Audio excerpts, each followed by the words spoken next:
Well, we're back here for the University of Newcastle Central Coast Sevens here at Morrie Breen Oval. Great timing too, as we see both of the sides out there about to do battle here. Australia versus Wellington. It's Wellington here. Yes, Peter, we are Get back. Excited for this one, Gareth. This will be a cracker of a match. So we've got Stannard with the ball for Australia, kicking into the breeze, playing against the Wellington side. One of the highest rated clubs in World Sevens rugby is Wellington, coming up against the national side. Good, short, sharp kick to start off, Peter. Well, they knocked off Davida earlier today in grand fashion. Let's see if they can start this in the same style that they were able to do against Davida. Wellington now coming outside their own 22. Big step and away. That's the 10. Penalty, though, to our visitors from across the ditch. Coming out of the capital of New Zealand, Wellington. Well, they love Bar TV over in Wellington. Heaps of fans over there. And there goes the touch finder. Well, this could be a danger early on for this Aussie side. They don't want to be complacent here, Peter. They want to come out and they want to try and win this match, obviously, and win the tournament and send a message out coming up to these qualifying stages for the road to Rio. Here's the line out just outside the Australian 22 here.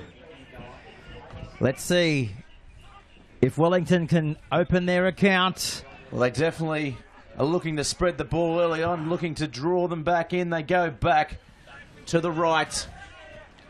Nicely read, though, by the Australian defence. Saloa. He scored a couple of rampaging tries, the big number 8. So here they go, Wellington. Got a good fend over on the far side, and there it comes out. Max Pearson in the 12 jersey. Oh, look at that long ball, and here he is, the big man. Scoring again, Saloa. Saloa. Wow. How big I is was he? speechless. You were just getting over how big he was. Oh, the big man. Look at him. Imagine that coming at you on the wing, Pete. Yeah, that's it. I couldn't even imagine somebody running like that. But this is how you do it in Wellington. After just 2 minutes, they've done what they wanted to do, which is get off to a fantastic start, a quick start against this Australian side. And they've been able to open their account, and no doubt, late into the evening in Wellington, but they're certainly enjoying this. Can they kick it over? Looks okay. It's coming back around. It's an absolute beauty. So an absolute bell ringer converted there, Gareth. And it's now 7 points to 0 after just 3 minutes of play right here on Bar TV. Yeah, definitely so. They're looking to extend the lead here, Wellington. They came into the tournament as one of the favourite sides. Australia will fancy their chances being the national team, so let's see what they can do. Will they get up at this Wellington side? So accustomed to sevens. Cusack taking that one forward. Scored a couple of good tries in the tournament. So now the ball comes out. On the inside. What can he do with it? He can hold it up. So the ball coming out now. Oh, what a step there, Shane, and he's going to go all the way, the number 10. Big Alan Vainalalo. What a try under the sticks. What a turn of foot, and what pace shown and vision. Oh, indeed. Wellington there just couldn't get a hand on him, could they? There was numbers around them from Wellington, but they just couldn't combine to bring him down, and he just ran straight at the gap. And 20 metres later, he was under the post. 20 metres, 40 metres later. 40 was it? It was from 40 out, Peter. He was quick. We know that. He covered the distance like it was 20 metres. was in the blink of an eye. The try was awarded. Sorry to him. 40 metres out. Oh, has he missed that? He's converted that one. 7-all. So they go up here, the Australian Thunderbolts. Calling for the ball out wide. They go back to the try scorer. Fainalalu turning on the inside. I think it's McCutcheon on the far side. So here comes the ball now. Here comes Australia. They can draw and pass. They're going to cause some trouble. Might not need to. Try. Henry Hutchinson. Oh, Henry. Brilliant stuff by Hutchinson. Got down low. Needed to. They were coming over the top trying to stop him from getting the ball down. But he got down and scored. Probably should have drawn and passed to Cusack on the wing, but decided to go himself, saw the gap, stepped, and scores what is a good try. So Australia now looking to assert their dominance in this first half. Here's the kick. Just waved away, so no change here. 12-7. It's the Australians in front of our friendly neighbours. 12 points to 7. There he goes there, the 5. And that is, of course, Stannard, who will get us back underway here on a humid day on the Central Coast. Oh, look at that. It's just going to make the 10. Yes, it does. So here come Wellington. What can they do? Coming towards the end of the half. Let's see what they can achieve here, Gareth. They're driving forward. They want to play it at every opportunity inside the Australian half. Good gap hole running. Awake, though, the Australians. The New Zealanders. Oh, it's a turnover, Pete. Oh, it is. So and here they go. Cusack has the ball. Cusack draws passes.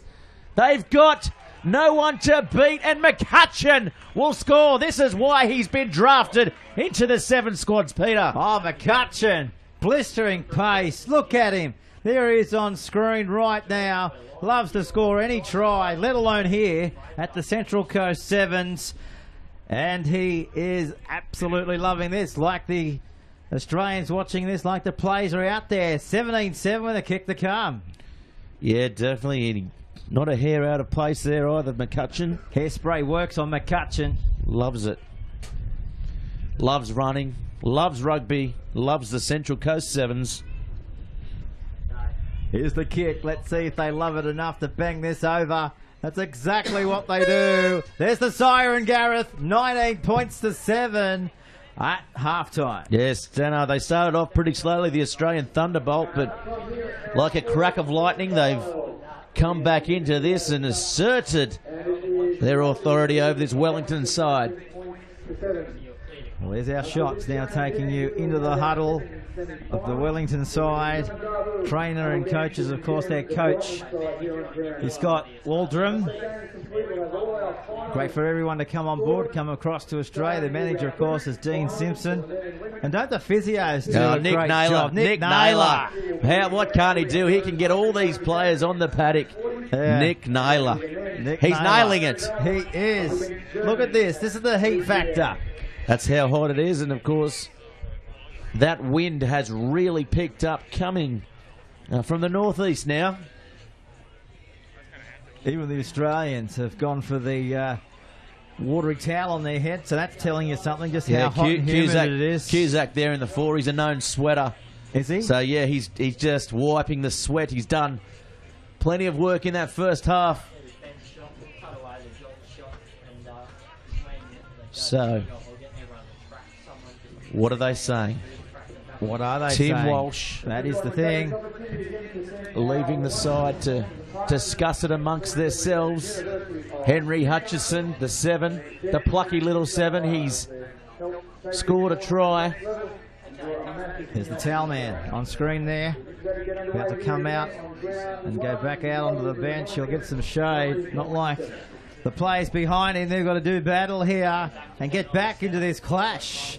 Yeah, definitely. Fela Vavo, he's been the difference here for the Thunderbolt, the Australian side, and Wellington with the ball in the white, kicking off. Australia receiving for the second half. Let's see what the Aussies can do. Can they go on with it? Oh, a little bit of a mix-up there as Both players went up for the ball. Here's Cusack. Cusack switching, turning, going the other way. Can he get a ball free? Yes, he can, to a Wellington player. So now Wellington have the chance to counter-attack. The long ball goes out probably too soon. But there he goes. Kinkanalu takes the tap. They get on with it, trying to catch the Aussies napping here. This is Shears. Shrivers. Nice little pop pass Tuala inside. with a penalty here, though, Gareth. Yeah, definitely playing advantage. It was a long advantage there by the referee, so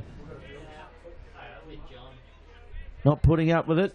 Mistake by the Australian side, and discipline won't be looked upon fondly by Coach Tim Walsh.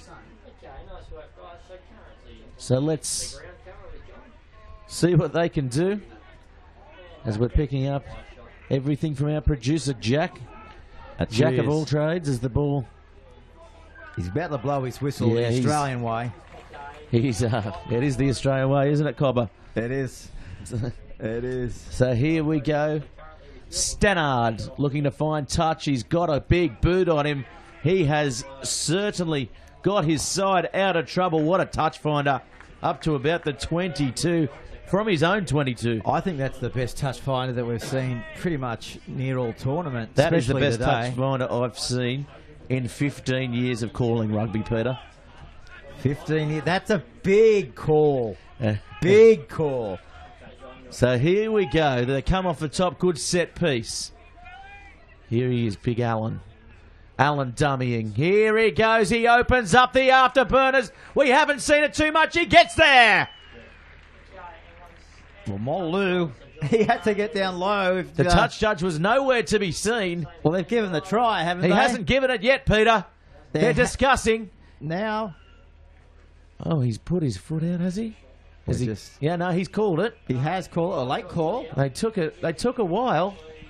Yeah, they want to get these decisions right, don't they, in the back end? Yeah, Failolavo. Allen, living next door to Allen. He scores a good try. Got a card from a shocking shoulder charge early on in the tournament, but he certainly made up for it today with 2 tries. Here's the kick. And here on screen you'll see soon number 12, Walker, coming on. He saved Australia in the last game, but he's made that one from the sideline. Wow. How good I was getting excited about Walker, but credit to Stannard. He's kicked another one from the sideline. I was going to say that exact thing. He's kicked them from all over the park today. If you're in a final and it was locked up, you'd love to have that man booting them over. That's what we said earlier on, wasn't it? Foley is the ice man, but he is pure liquid nitrogen. And the man with the ball on screen there. So now, the Wellington side getting the ball in the sun. Spinning around. Oh, look at that, getting free of one. The pirouette, underrated rugby move. Might be underrated. It's here to stay. It looks good. You would have learnt that in your grade 3 ballet classes, Pete. Yeah, and I learnt that in my year 12 ballet class as well. As they come outside their 22 here, Gareth. Shears has got pace. He's got speed. If he can break free, he has. Oh, he offloaded. He finally does. He is a big man. And you don't see too many big men with a good offload in their game, do you? But he is an exceptional one. Well, this is freakish talent. He's turned around. He's got the ball. They're holding him up, though, the Australian side. Yeah, well done, Wellington coming through. So play just slowed down as they now come to attack the Australian line. Half a break. There he is, the man with the aggressive Van Pearson. It's got him out of trouble. Got his team out of trouble so far today. Here's trouble, Gareth. Here's Shears again. Looking to bump his way down that touchline. Penalty. Taking the quick tap. They want to get on with it here. Trailing by plenty. Are they about to score? And get a bit of, one might say, respectability back into this scoreline, but not the case on that occasion. The referee has seen something there, so it's going to be a penalty, or is it a scrum? Seeing what he's going to adjudicate here. May not know it's going to be a scrum here, so accidental offside, I think's the call. Look for the big number 11 out there for R2. 24-7, just going past 20 past 2 here in New South Wales. Stay with us. 3.5 hours of action to come. Oh, nice work. Speaking of action, we've got plenty here. The Aussies are tracking downfield. Oh, poor cover there, so they do well to get the ball back. The Walker's on the sideline. He's quick. What a good kick out to his wing. He's got plenty of pace. I don't think Shears will have it. He doesn't need it as he gets support on the inside. Schuster! Oh, Schuster. Gee, I haven't heard a name. The Shoe. The Shoe. Shoe. And for our Australian visitors and spectators, we know who the Shoe was, don't we, in rugby league circles years ago with the Newcastle Knights, John Schuster. I'm pretty sure he might have played over the ditch rugby as well. Yeah, he did, So, in fact. Our Kiwi viewers would be accustomed with the great name Schuster, especially around the Hunter region and the Central Coast. So here he is, Stannard, with the ball. He's certainly been impressive with the boot today, and he controls the team well from halfback. The number 5, yeah, sure, the veteran of the side. Pretty much controls them from everywhere he can. He's certainly got the sun glinting off that head of his. Oh, it's shine, isn't it? Oh. Hey? Put your sunglasses on, Gareth. Good reflection. That's why we have to take the low shot to stop that glare going into our bar TV cameras from high above. Maybe we could use him as the interview light as the ball kicked. Downfield, chip over the top. Oh, taken though. Confusion by the Australian side. The Thunderbolts, they drop the ball.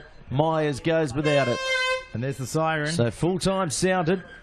Referee says game over here.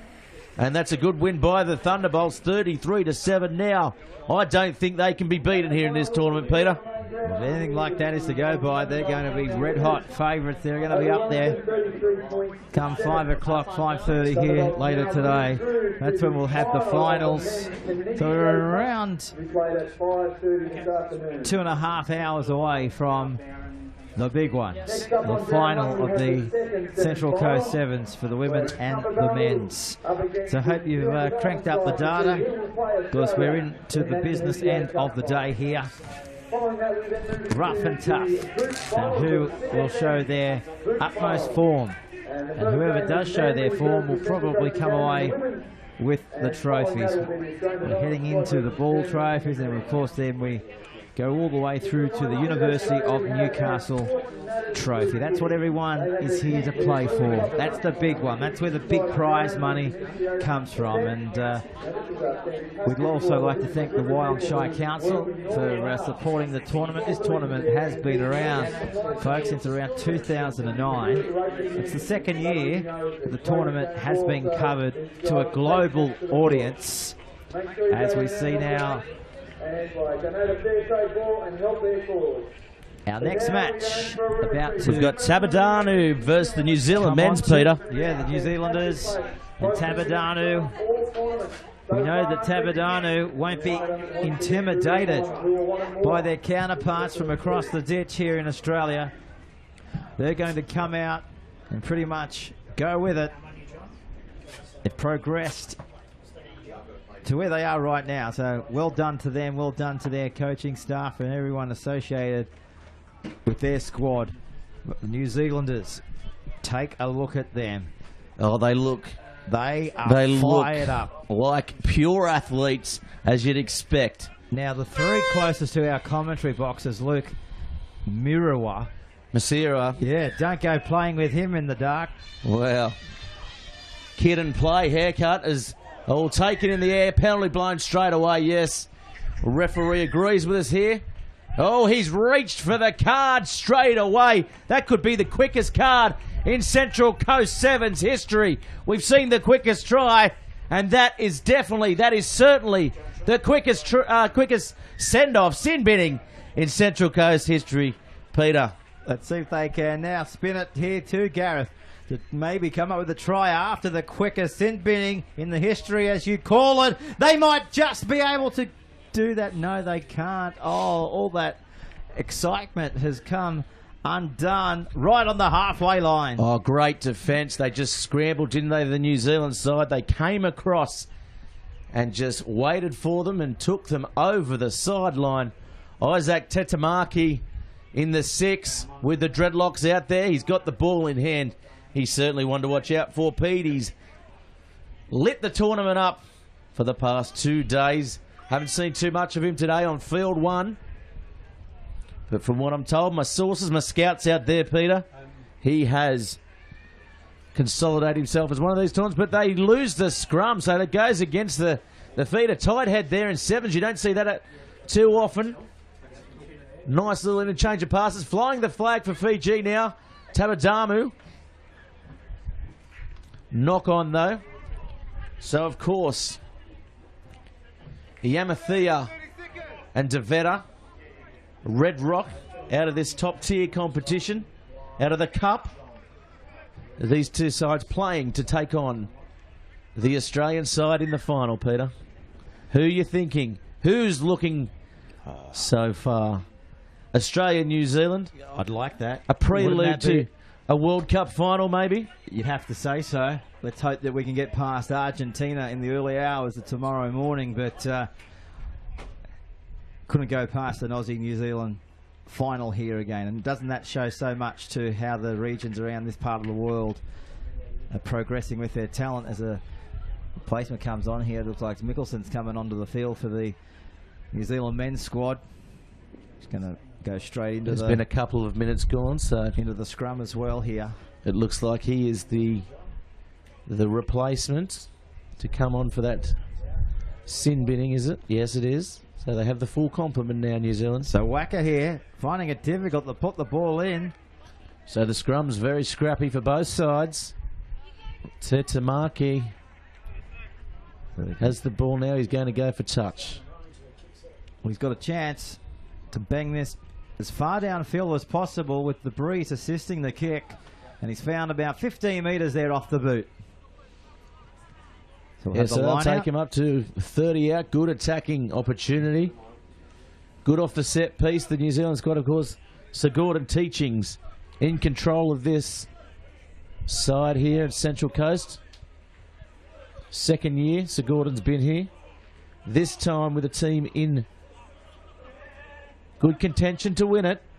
Oh, how about that? Well done. Good steal off the line out. You want to do a steal, that's how you do it. Get a copy of that as they charge towards the middle of the park. Not bad here. They're throwing it around as we sit at the top. They're going to cause a little bit of havoc. It's still 0-0 here on the VAR TV scoreboard. New Zealand coming through on the attacking weapon. This is where they're dangerous again. They're going to take the line on. They're going to back their speed. Ooh, good, hard, solid tackle. Epinesia. Although they are struggling to come outside their own half. Is that about to change? There's the support.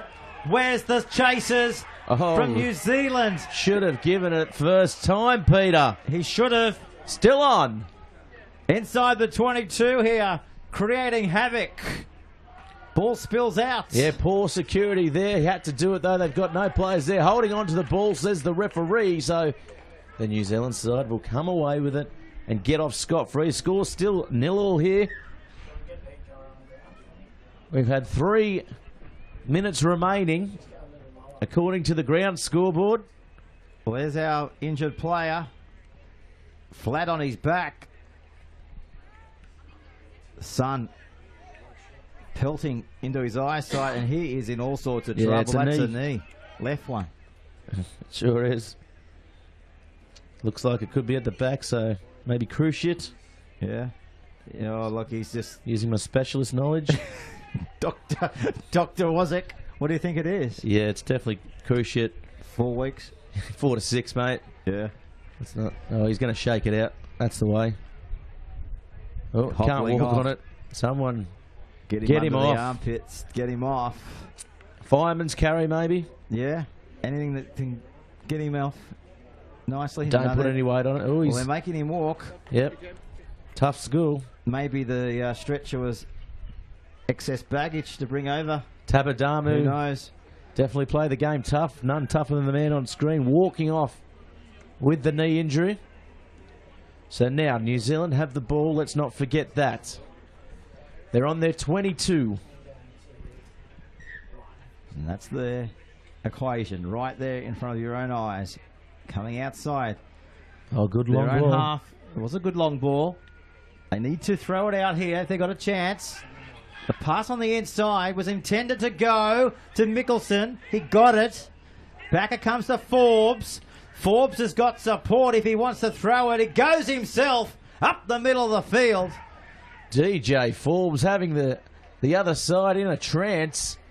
And this is going to be trouble. Look at this. Look at the pace. Wacker's coming after him. Wacker has mowed him down almost single-handedly. Here's a penalty to help them too, the New Zealanders as well. Quick tap. And it's a try. After 5 minutes, they got their first. Masariwa. They kept them waiting, the New Zealanders, but now they've gone onto the scoreboard by 5. Yeah, just the discipline of the Fijian side. Tabadamu just letting them down there. Quick tap. No one was back, and that's as easy as you'll score all day at the Central Coast Sevens, Pete. Well, Tabadamu claimed part in the tournament, the Samoan Independent Sevens, early this year, earning their invitation into the Central Coast Sevens here today, and they got a strong side who I guess a lot of saying are getting used to victory and expect nothing less, but they've gone for 5 minutes with them. Here's the kick now. Poor shot at goal. That's not the best one. Tetamaki. We'll see. That went backwards. It almost ended up in the commentary box on halfway, Pete. There he is. Just saying what happened there. Didn't judge that, did he? With hair like that, you can afford to miss a few kicks, Pete. And with hair like that, you don't muck around with a bloke like that. That's right. You don't muck around with him. There he is there. Looking to restart now. And there it goes. Not long to go, Gareth. Stay with us, everyone, as the ball trickles over. Off the New Zealander player. Yeah, went off the arm of him. So it's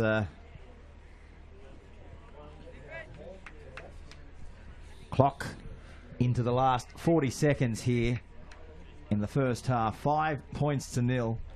What a great crowd here today as well, Pete. There's people all over the hill beside us in the far grandstand.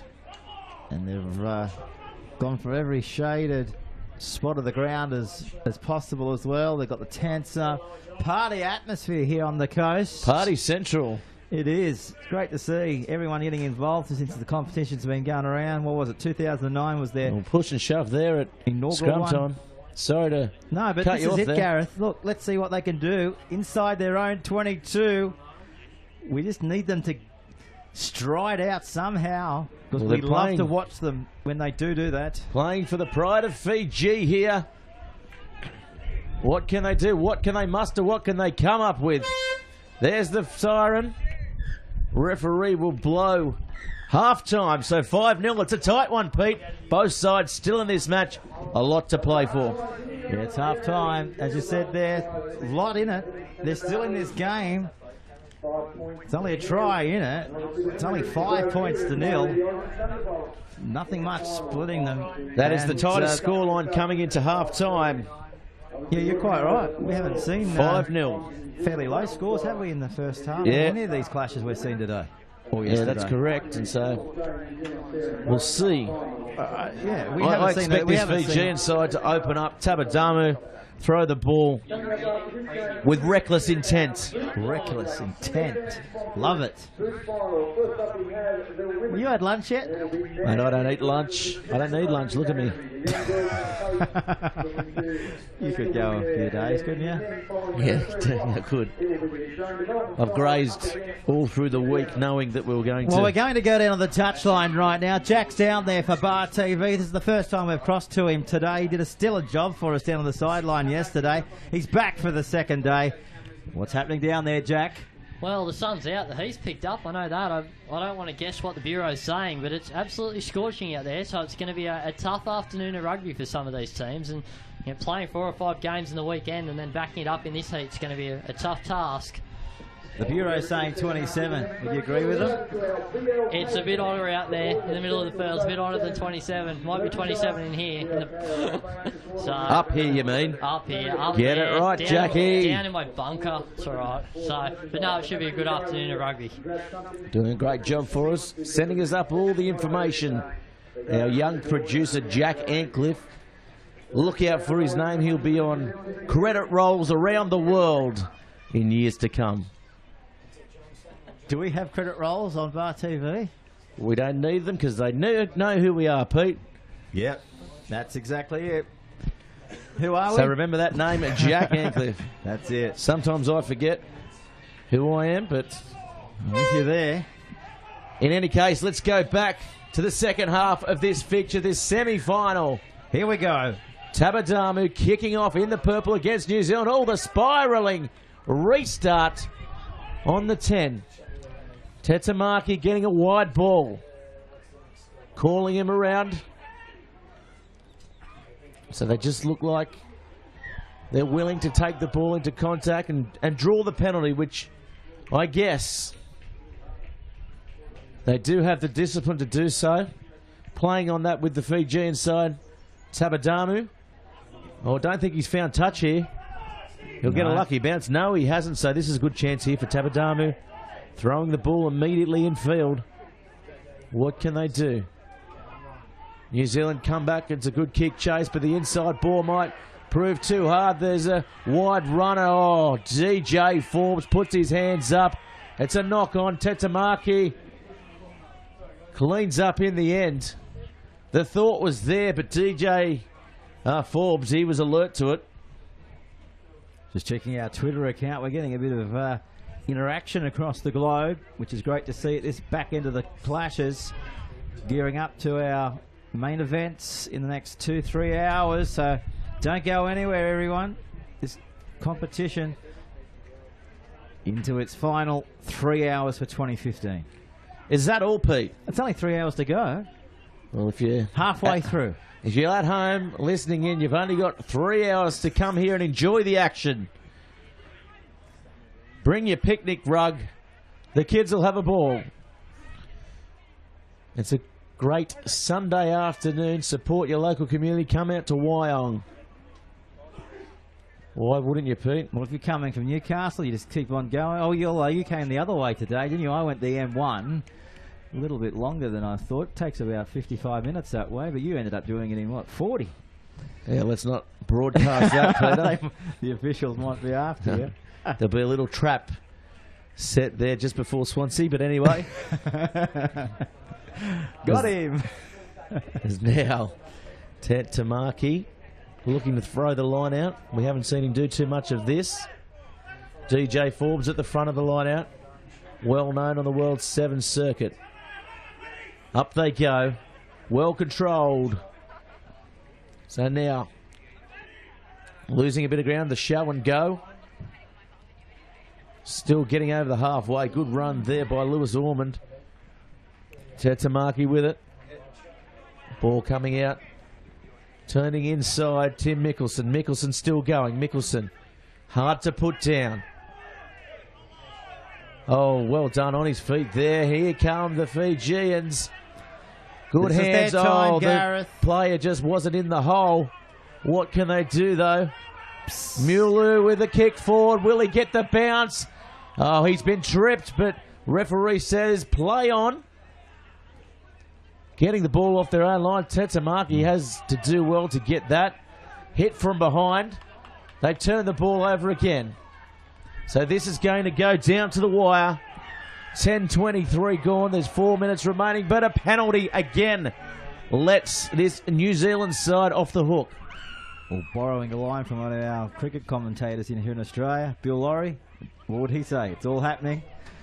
And speaking of the great man, he's back for Wide World of Sports this year, and which will be great to see. He's back to the Boxing Day Test and the Sydney Test. So great to have Bill Laurie back, of course, a commentator with the worldwide rap. The sound of summer. The sound of summer is back. But this is the sound of summer at the moment, the Central Coast Sevens.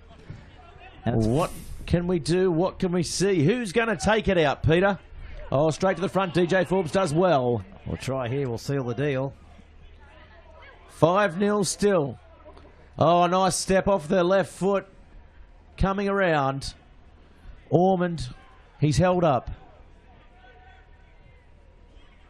So they go now, Tatamaki. What can he do? What can he conjure? He chooses to pass. It goes to ground. Not the best, DJ Forbes. He's wrestling. He's strong. So he takes them forward. Tatamaki's looking to go to the blind side. Well done there by the Fijians. This is good pressure here. Mickelson forced to clean up. New Zealand really struggling here at the breakdown. As they come through on the ball, they use the short side. Tatamaki will have to draw and pass. He steps though. He's got good acceleration. He's got support. Oh, he doesn't look to the outside. Tiuati. You can hear the crowd. So they're getting involved here. Oh, Tabadamu had the ball, and look at them. They're blowing up. Waka Wonga. Waka Wonga nearly went wacko. He's thrown the ball away, Wonga. Not happy with the decision at all. The referee getting in a mouthful off the Fijians, the Tabadamu side. They're obviously upset at something, Peter. Well, they're upset. The player down. Player down. There he is there. Hasn't moved, just looking at him. He's catching his left hand knee. Been a physical game. And judging off the form in this match, I just can't go past the Australian Thunderbolt side. Yeah, they will be over. You know, I'd say they're up there with the favourites. They've got a good goal kicker in, and the goal kicking might even get them a home if they can't score.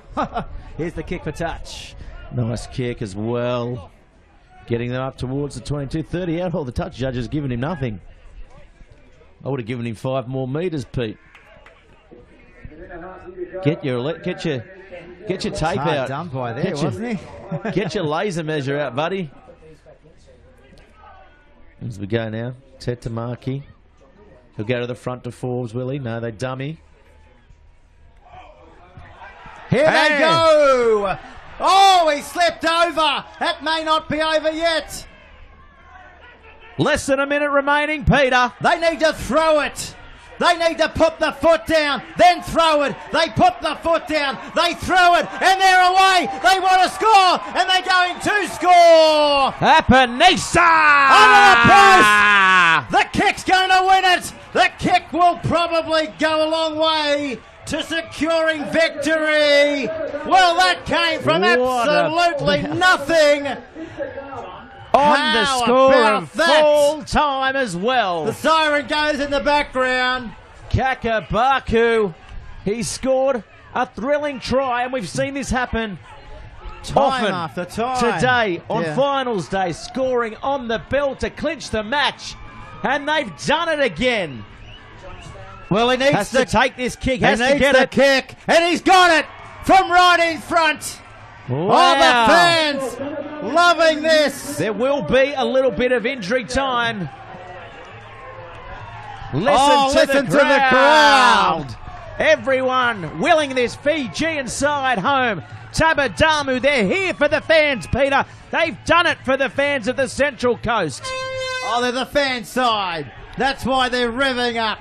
New Zealand, are they rattled? One more play, it's gone out. Tabadamu has got through. They are jovial in victory. The New Zealand side cannot believe it, Peter. Oh, you think they've won the final? Great scenes here at Murray Green Oval. Look at the scenes of celebration. They are absolutely wrapped. They're ecstatic out there. Look at the big smiles out there. They're lifting each other up. This is great for the Central Coast Sevens to get the Fijian side through. Oh, they're partying in the streets of Fiji right now. Doesn't matter what time of the night it is. There'll be no one left in the villas. No one left. There'll be no carver left anywhere, Peter. The place is run dry. By the sounds of this, there won't be much carver left on the Central Coast as well by 6 o'clock tonight if they can keep this going. What a performance! As we keep on saying, they've knocked off the New Zealanders inside the last 30 seconds of the match. What a great matchup. That was intense the whole way through. Both sides We like feeling games each like other that, out. don't we? That is what we came here to see on the Bar TV coverage, Pete. And that's what's delivered. What a spectacle. What a performance. A great wing there by the men in blue and yellow. Look at them there. They cannot believe it. Well, they better pinch themselves. It was real and it was exciting to watch. Everyone loves an upset, and that's what we just witnessed right here on the home of Central Coast 7's Bar TV Sports. Tell us the viewers' thoughts, possibly. We'd love to know what you're thinking at home right now. Yeah, Hashtag definitely. us. Tweet us in. Of course, we've got the lovely Jackie from Sport Matters in today. What about that game, Jackie? Can you believe Sport that, Matters, Jackie? Sport Matters in that. That was unbelievable. And we see now the Manly Marlins coming out. How excited are Taking the you, field. Jackie? We're pumped. It's been a fantastic tournament. And this is the exciting part now. Sevens is fast, it's action-packed, and what we love about sport is the values that underpin it. That's what drives our work at Sport Matters, and that's what we're seeing on the field here this afternoon. Well, they talk about NRC unleashed. This is unleashed times 10. We see everything in this. And all of the players out here today got their start in rugby somewhere, and we're all about supporting people in that start, particularly in developing countries and in Australia, so that's positive. Ooh. Yeah, definitely a positive message that we see now. The Marlins taking that. Of course, the Marlins new to the 7 scene, only playing a handful of tournaments against this Central Coast side who definitely have been the big improvers over the course of the year since we saw them last year. How important is it to get not just young boys involved, but women as well, Jackie? No, most definitely, and that's on display in the work that we're doing in Laos, in Asia, where rugby is making a huge difference across 12 villages. Oh, here we go. That's a try straight away for the Central Coast side. A few changes here too for the Manly side. They've had a few injuries yesterday, so plenty of depth on the peninsula. Well, it doesn't matter if it's for Peninsula or Laos, does it? Wherever there's a union ball, people just want to get involved. Yeah, absolutely. Rugby's got a lot to offer, and it's exciting that it's opening up on the Olympic program next year. Yeah. There's a lot of countries that are excited about getting involved in this sport. It's fast, it's action-packed, it's athletic, and Rugby Sevens uses every muscle in your body. Well, certainly rugby has got a lot to offer for me. It's got a lot to answer for. Jackie? How's your enjoy- pace? How's your pace on the Oh, sevens he's field? still got I it. used to be a 7 specialist. Can remember Crescent had 7 scoring a try from 50 out off the kickoff. Was the quickest try in under 8's history too. Oh, gee, 7 And aside then when you you're woke old. When you're 8 years old. That's where it started back then. It's been going for 30 odd years. And it's got bigger and bigger. It started from 10 out, now it's 50. So here they go, the Central Coast side, very good. Get behind your team at home. Of course, Pete Jolly's checkered career, finding himself in the commentary box. And here they go, the Sevens girls, the Central Coast Academy. Well done, and this could be a big score here. What do you think, Jackie? Oh, I think it's awesome. I think this event's got a lot to offer for the coast. It's bringing people from all around the world and showcasing what the Central Coast has got to offer. And particularly for women's rugby, there's a lot of platforms here. Yeah. There was a under-16s event on Friday, which was really exciting. There was some good engagement from the international team supporting that as well, providing some female role models. And again, that's important for girls to have people to look up to in this sport. Well, definitely might I say you're a female role model on the coast as well. Where do you call home, Jackie? I live in Sydney, and Oh, I there play you go. with Waverley Rugby Club in 15s. Waverley, the famous Waverley name, of course, Waverley College, producing a lot of wallabies. Yeah. Stephen Hoyle's a massive Bar TV fan, Morgan Turanui as well. Products there, and of course our producer, Brendan McCormick, having taught at Waverley College. Oh, nice. So here they go. We've also got Ben Evans at the moment at Waverley. He's a former Welsh international player. He's There a you big go. advocate for Sport Matters work as well. So how do we get involved in sport matters, Jackie? Because sport, does matter. I wouldn't be here without it. How did you get involved? I started it. You started it? I started it together with our co-founder, who's a Central Coast girl, Liesl Tesh. She's a 6-time Paralympian. Teshi. Yeah, and 4 years ago, we got together to form this organisation. So we work across Australia, Pacific, Asia and Africa, using sport to make a difference in people's lives. Oh, and good we handoff. want to see more sport and less poverty. Yeah, great. Well, we want to see more Great tries work. here, and that's another one. So less poverty around the world. So people can get behind us by jumping on our website, which is sportmatters.org.au. And if you're here at the game, you can come over and see us next to the grandstand.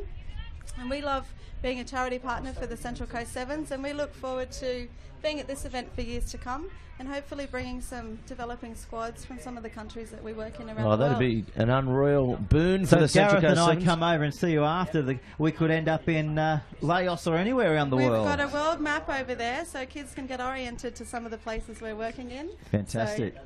Well, So, pick a Pete, country. Pete hasn't been west of Campbelltown, Jackie, so it'll be interesting for him. Oh, there's another world out there, is there? Yeah, there's a whole wow. There's a whole new world. It's a big world, Pete. I don't know if you're ready for it as we go to the kick-off. I'd like to go to Alice Springs. That's west of Campbelltown, in the desert. Gareth says, stay there. Oh. I don't know. I wouldn't say stay there. I'd say go further west. But anyway, here they go. I can look for MH370 while I'm Oh, at it. you're missing the action here, Pete, as they Tell me what I've missed. burn the sideline to cinders. The Mermaid side, of course, sister club of the Marlins, playing in that famous strip. The Shoot Shield side almost winning the Shoot Shield final this year. Coming up short against the Eastwood club. So holding on, says the referee. We've got some special announcements. We've got all sorts of balls in the box here this afternoon. We've Yeah, got definitely. the This is the Sport Matters board saying thank you, of course, Matters designed. ball, yep. Yes. Talk us through the designs, Jackie. Yeah, these balls were designed by young people in Laos, and so they've got the local partner logos on there. And if you donate one of these balls, it will be used by over 5,500 children and young people across 12 villages. Is it? They say rugby for all in English and in Lao language. So And, that's a good design. What is it, yeah, paint by numbers, or absolutely. they make it all themselves up? No, these have been produced by a factory in Pakistan with our partners Jinta Sport, Australia's first fair trade supplier. And the project is all about child rights and child protection, and making sure that we're using sport to teach positive life values and things that people can take away from the sports field into their lives. So it's important that that's reflected in all aspects of the program, from the on-field games and activities, but also where those balls are made and what happens behind the scenes. As far as taking positive messages away, Jackie, what positive messages has sport taught you, and especially rugby? Ooh, that's a big one. None. Look at That's you. huge. Look at you on the back of the bus in the boat race. No, it's awesome. Rugby's fantastic. For me as a player, I've played for 8 years now. I've played in Melbourne with Powerhouse. I've played in Belgium, Norway, Germany. That doesn't make me an international superstar. It That's does. club level. It most does now. definitely. But it's a family. Rugby is a family. And I think no matter what sport code you're part of, you've got a place to be. Oh, all this is over the going to world. be a runaway try. Teaching values here. Lee Whiteside streaking down the far touchline. And that's a great breakaway try. Getting some points on the board. It'll be 19-7, hopefully coming into halftime. Wow. Did you run like that in Germany? Faster. Yeah. Yeah. My Yeah, surname nice. is Lauf, and in German that means run. Does it? Run. I played up that quite a bit on the field. Run as fast as you can. What? Come and catch So me. Nellie over here, number 4 for Manly, she's been poached from Waverley for today. Good old poaching goes on. The old ring-in rule, one aside. It's great to see so many women's teams from around the world here at the tournament, and we look forward to lots more women and girls around the world getting involved in this fantastic sport. Yeah, definitely. And of course, what better way to get involved and get yourselves an opportunity to be part of an Olympic squad, be part of Commonwealth Games if you are in the archaic Commonwealth. Yep. Or, And let's not forget the Pacific Games. I was It about was to just say. on in PNG. we just had a fantastic tournament over there. Of course, I'm sure you guys were present there too. We weren't there in person, but we were a part of some of the activities in the lead up to that with the Pacific Sport Ministers meeting. It was hosted just before the opening ceremony. We're doing some work across the region, working on sport policy with regional government. I just take my hat off to the fans of Papua New Guinea. Doesn't matter what sport you're playing over there, they turn up in thousands and they just get behind it. And they just love it in droves. Well, switching codes for a minute. For PNG, the most exciting news in the last couple of weeks is for the 2017 Rugby League World Cup that Australia and New Zealand are hosting. PNG will host some of the pool matches for that. That's amazing. Which That's is nice. good news. Yeah, and in PNG they've got some rugby development programs I was going to say, I too. think that's off the back of the success of the rugby league program over there, because they've got the PNG Hunters over there, and they only fell one game short of the Entrust Super Cup this year. So, and the crowds of that, I was involved a little bit in that, and you've got 20,000 people each week. Incredible. You'd buy your tickets 2-3 weeks in advance if you wanted to go see the Hunters play, and they ended up taking a few of their games to the capital as well, and they just built a new stadium up there. Yep. Well, they got like 26,000. Incredible. We go Absolutely now to the incredible, second Gareth. half, and of course, rugby is what everyone is looking at today, Central Coast Sevens, but sport unifies everyone. And of course, sport matters with Jackie here as well. She is a great advocate for everything involving people coming together around the great game we play, the game they play in heaven, they say, rugby union. You never know what they play in heaven. We'll find out one How day. did you get your start in rugby? How did I get my start? I was a very bad rugby league player, so I went and started playing rugby, and was fortunate enough to play with the Newcastle Wildfires when we played in the Shoot Shield competition, and then I haven't looked back. Played a little bit over in Wales for a little bit, and just ended up now working for Bar TV. The end of a very illustrious career. It's not over, surely. Oh, it's over. It's over. And the quickest man to be sent off in the Newcastle competition as Really? well, just for the record. Oh, Just there's for an the example record. of Was it fair 12 play. seconds or something? It Incredible. was 5 seconds. 5. Let's not talk about that every time we get on air. But anyway, that's another penalty there as we go back to the action. Can I ask about you switching between codes? If you want to ask me I a would question, like to let's ask you let about you be that. the interviewer. Top 5. Your 30 seconds and your you've time got, starts You've got now. 2 questions, Jackie. That's it. Yeah, Oh, yeah, okay. you can ask. Of course you can. You started with league and then switched to union? Yes, that's Why right. did you make the switch? Oh, just because I wanted to go on bus trips, to be fair, Okay. to Sydney. So for more internet, well, first of all, local Yeah, to and travel then a bit more international? opportunity to see the world, I guess. All right. Well, I think that's going to happen more and more with the Sevens joining the Olympic program. Those Oh, definitely. opportunities for player exchange and engagement around the world is going to be huge. So it doesn't matter what code you start out in, there's opportunities everywhere. Yeah, definitely. And I'll tell you what, those Wildfires bus trips, they were off the hook, just nude skiving down the M1. That was Crazy. only, you still got one question to go. Oh, sorry. I thought we were still going. Oh, well, sports. Sport lasts a lifetime. So even if you're not playing contact sport right now, what's next for you in your sporting career? Memories of tries can last a lifetime as well. And that's going to be etched in her memory. Is it what? Yeah, definitely. What's next? I see these people playing, doing this CrossFit, and I've invented a new sport. It's called Lounge Fit, Jackie. Where, instead of the kettlebells, instead of the kettlebells on the couch, it's the kettle chips. Instead of the Cadbury chocolate bar. You're a prime candidate for one of our programs. Definitely. We've had people coming over to our area at the event here this weekend and writing down for us why sport matters to them. And some of the parents coming past have said that it gets their kids off the couch. It gets people out, getting them active, getting them healthy. They're talking about friendships, teamwork, Yep. persistence, patience, discipline, all those types of Things things. that you can't develop in front of a computer. Yeah, exactly. So getting off the couch is a big part of the message, no matter what age you are. I participate in sport the way it was intended, Jackie, and that's on the TV. With my feet up. Rupert Murdoch be loving you. Whether you're watching or playing and you're a fan of sport, come support us at Sport Matters and get behind our journey using definitely. sport to make a difference around the world. And thanks for your time this afternoon, guys. And I'm joking as well. I do enjoy the occasional jog and play touch football and all that sort of stuff as well. Nice. Just getting in your head, Jackie. So, Jackie, just one last thing. How do people get in contact with your organisation? Absolutely. Come on down through our website, sportmatters.org.au. On there you can donate a ball if you're interested to support the young people in Laos.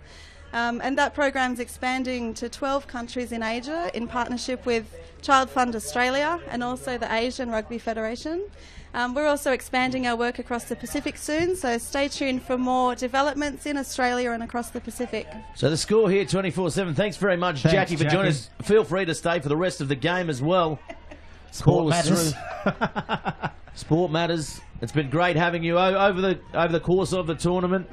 We really like what you're doing with the youth and, of course, in Australia and around the world. And I will come over and see you and put my name down for one of these programs. Fantastic. And for people watching at home, you can jump onto our Facebook page and our Twitter feed at Sport Matters AU and tell us why sport's important for you in your life. And do we win anything? You get off the couch while you do that too. That's your next challenge. You have to get off the couch to get your phone. That's a start, and we've all got to start somewhere, Jackie. Exactly. So we go back to the action here. 3 minutes in it. What will we see? Can we see a comeback? I don't think so. 24-7. The Central Coast Academy of Sport. They're most improved here in this tournament.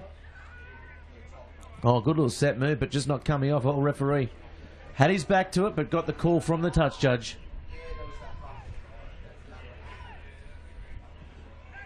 The girls have played quite a few games over the weekend so far, so I'm sure they're getting tired out there on the field. And this heat doesn't help, does it? Quite warm. There's a few dark clouds about to roll in here from the western suburbs. Behind us there, yeah. They've been rolling in nearly all day, but they're the coming closer. they look thick, don't they? Jared, they do look thick and puffy. It might bring a nice cool change for the players because it is hot out there on the field. To the last 90 seconds here on 6 o'clock. TV. The Bureau's telling me 6 o'clock is when it's going to hit, Pete. 6 o'clock. The storm, bit of electrical activity. Right in time for the end of the final of the Men's Cup. So here they go, the Marlins. They've put in a good show here. Playing against a side who's plenty experience, and here they go, the Marlins. This is a good run there. Offengawe, a name famous in Australian rugby. Malia Offengawe, of course, Big Willie Offengawe, rampaging loose forward with the 80s and 90s for the Wallabies. Wait. There we go. The PA announcement just gone around the ground. If anyone wants to come in, we invite them all. Did I hear him say they're good guys to work with? I don't know. Jackie might attest to that. Will you, Jackie? Give us a good glowing reference. We've only been here a short time so far. All positive. It's only one game. Who are you tipping to take out the men's competition this afternoon? The Thunderbolts. Thunderbolts. Okay. Let's stick with the Aussies. And the Pearls in the women's. Yeah. Okay. You sticking with the Aussies? Ooh, Fiji's got a really strong history in this competition. I'm Oh, just dropped at the death, so there'll be one more play. They kicked it out the Central Coast side. They're happy, they're elated, they've won the match. Well done to the Central Coast Academy. So final score 24 points to 7. There's the boot final winners. The Central Coast Academy. The boot final winners, there you go. What a good matchup. The girls have had plenty of rugby over the last couple of days, so there's a few changes in that final. It's good to see the rugby community coming together and drawing on each other's sides. I'll have their presentations just down here. And that's another thing, you know, the Academy of Sport here on the coast, and the, you know, the programs that they're implementing is certainly shining through as well. Okay, well, thanks very much. Very much appreciated that. Sport does matter for anyone, for life, for everyone as well. Doesn't matter how old you are or how young you are, get involved in sport. Sport is the recipe for life. Excellent. Head back to this tournament again next year and for years to come. We look forward to being a part of it. Good on you. Thanks. Appreciate that. Well, the quick turnover, and we see our next chapter about to unfold in front of our very own eyes. There's the snappers on the sideline. It is Germany up against the Australian development men's squad. The Germans up against the Aussies. Who Well, will we've it heard be? that before somewhere We in have. history. And we've not in Oktoberfest. Let's see what we can do here. Left to right. The breeze is picking up. I don't know if we can get a shot of these dark clouds coming from behind us, but rain is going to be upon us in the next hour or so, and that's an indication from the Bureau as well. So it's a fast-paced track as we have it right now, but that could change in the next few hours here at Murray Breen Oval on the coast. Well, the German coach, he's confident here too, Pete, just down there having a bit of a chat as we see them spread the ball wide.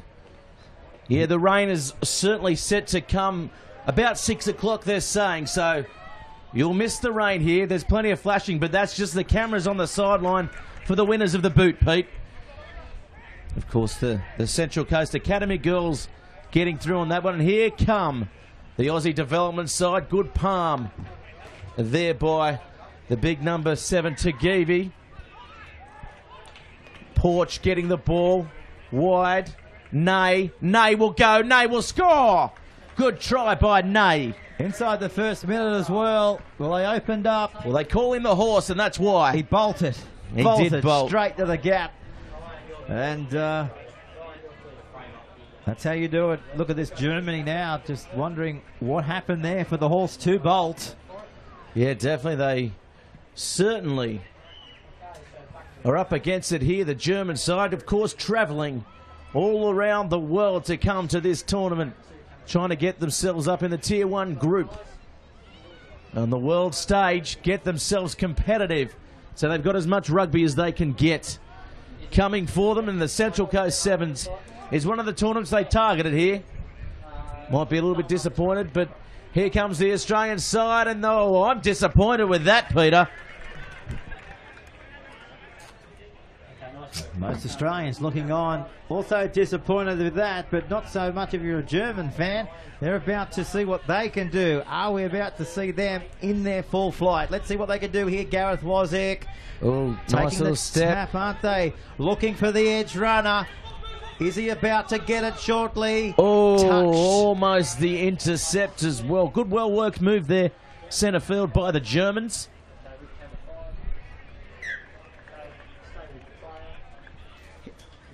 Was that Hitler? Well, no, It wasn't. It was Hiltul. Hiltul. We've got running We're just riding. having a look at the German squad. We'll just get our roster right. We've got running writing, and we're just working out the last names. 3 letters. And Well, we it might looked not like need to here with the Germans losing ground quickly, rapidly. So Aschel taking that one in. Of course, if you are watching in from Germany, feel free to let us know your thoughts on the game and the coverage at Bar TV Sports and, of course, at Central Coast Sevens. And here they go, all the Australians losing the ball there. It's 5-0 up, 3 minutes down in this match. So what can they do? What are they going to do? Going to bang it in the touch. What a touch finder. Wind behind it. And they found touch right on the halfway line. Yeah, good knocking it down the field there. So the teams that will run from the south towards the northern end, they sure are going to have this advantage with the breeze assisting them if it stays like this for the next few hours as the breeze intensifies, as we see the line out being placed here just on the half of the Australians here as Germany now looked across the halfway line. A good change of direction, but the Australians read it well, just plugging the hole there in midfield. So Germany playing very structured, as you'd expect from a German side. Well drilled, well oiled. Look at that, coming to the breakdown. So what can they use here? Pierre Mathieu, the little number 4 out there. Well rated, highly rated. He reaches for the ball. Can they draw him past? No, the Australian side coming across. They've got the fullback sweeper in place, and Porch gets a good ball on the inside. Here they go, the Aussies. Can he get a ball away? Yes, he can. Porch will score another try for the tournament. Oh, Porsche. He scored many tries this afternoon, all day and yesterday. And there's another one to his individual tally. Definitely, as we said before, the Porsche isn't locked away today. It's firmly out of the garage, there, isn't it? Shining in all its glory on the freeway. On the M1, the former F3. Yeah. The F3 flyer, they call him. Here's the kick now. Fred about to knock this one over, is he? No, waved away. Durrow nearly had the chance to knock another 2 onto the scoreboard, but it just faded right at the end with that breeze that we just spoke about. Yeah, they've been able to convert any points here so far. So that's 10. a good one. Punch through. Oh, they get up. Keeping the ball in. Well done, Porsche. Keeping that. Now what can they do? They're dancing around. They're jinking. They've got no one to beat now. Nay will go all the way for his second. Mark that name down at home, because he is a future superstar on the 7 scene. And that's the face of Nay. On screen right now, right in the background. Behind. There. Yeah, there he is with the ball in his hand. Oh, behind him too. Behind him too. There he behind is. Him too. There he is. There he is. He's made his way to the front. That's him. Look at him blowing. Showing the intensity of this match. The kick. Waved away again. Yeah, so again, Durrow. None from 3. Fred Durrow. Right said Fred, I think they call him. I'm too sexy. Good old Fred. You would have danced to that with your singlet, your fishnet singlet, Pete? I did. So here they go. Also danced to that when I was having dress-up night as Fred Flintstone. Oh, there we go. Fred is your go-to dress-up theme. And here we go. That's the man, Durrow, getting it to Porsche, stepping off the left. Tries to get a ball away. They come through. Durrow has it now. Durrow swivels. Goes towards the left. Here he is, Tagivi on the far touchline. Tagivi will make it too easy. And that's a try to the big man on the wing. Right, Tagivi coming around to improve his position. Underneath the post towards the Good Medicine Sunshine car up that end. I don't know what goes on in that van, but... It's the Good Morning Sunshine car. Good morning, and Sunshine. It's a coffee van. It is a coffee van. I bet you've been there once or twice today. Oh, I haven't had the opportunity, but the producers have been there for me, and of course they've been looking after us. They have. And for any occasion, any event, make sure you get them along, because it's pretty good coffee. As that's half-time, 20-0. 20 points to nil over the Germans. And that's only half-time here. Well, that's right. No quarter from the Australians against the Germans. Larger squad there, so they're trying to prove a point.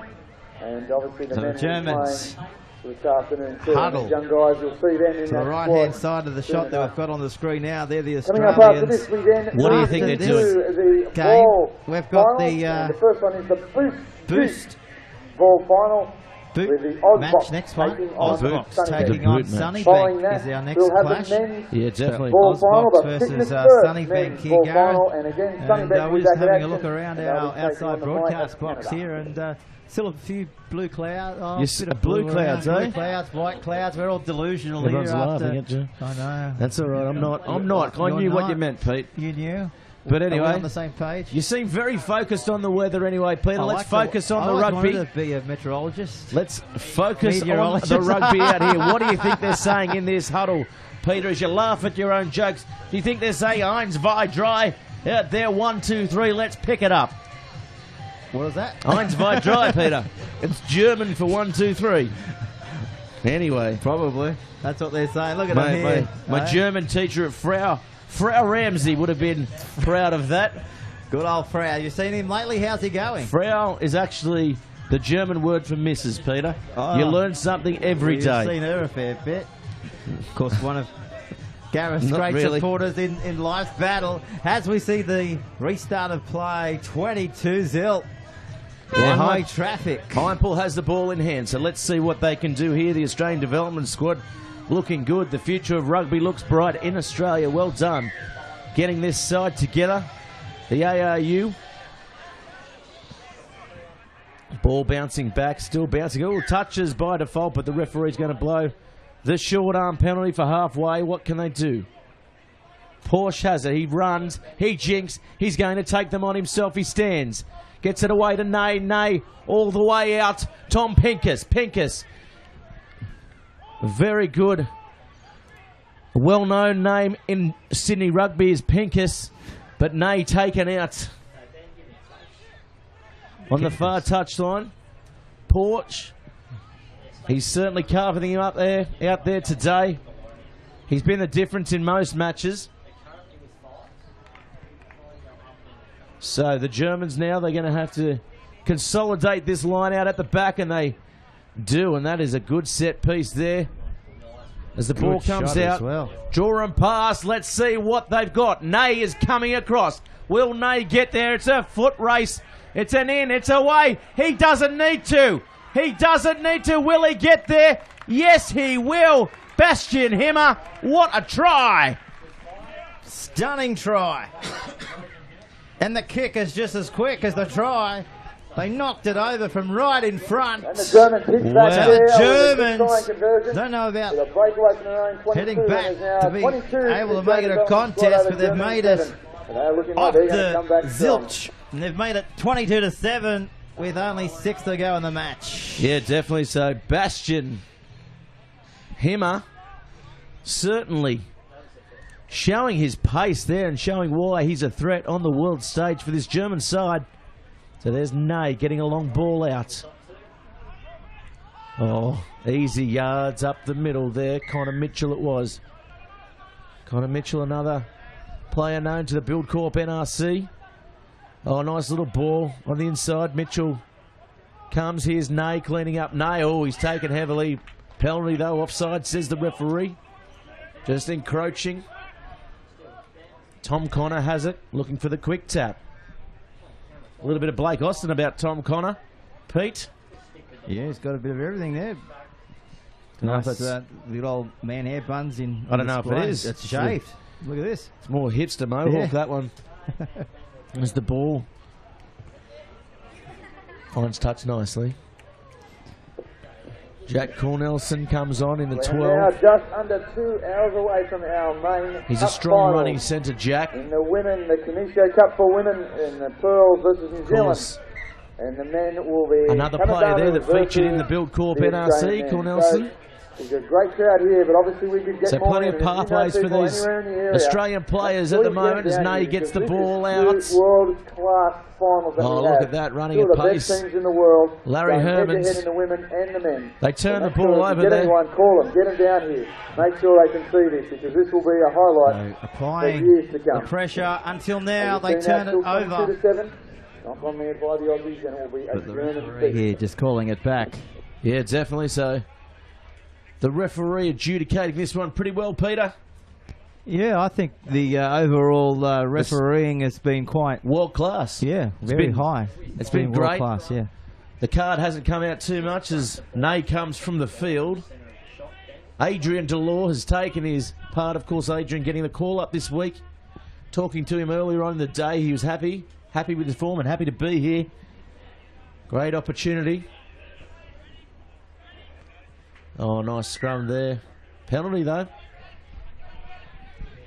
Referee not taking anything at the set piece.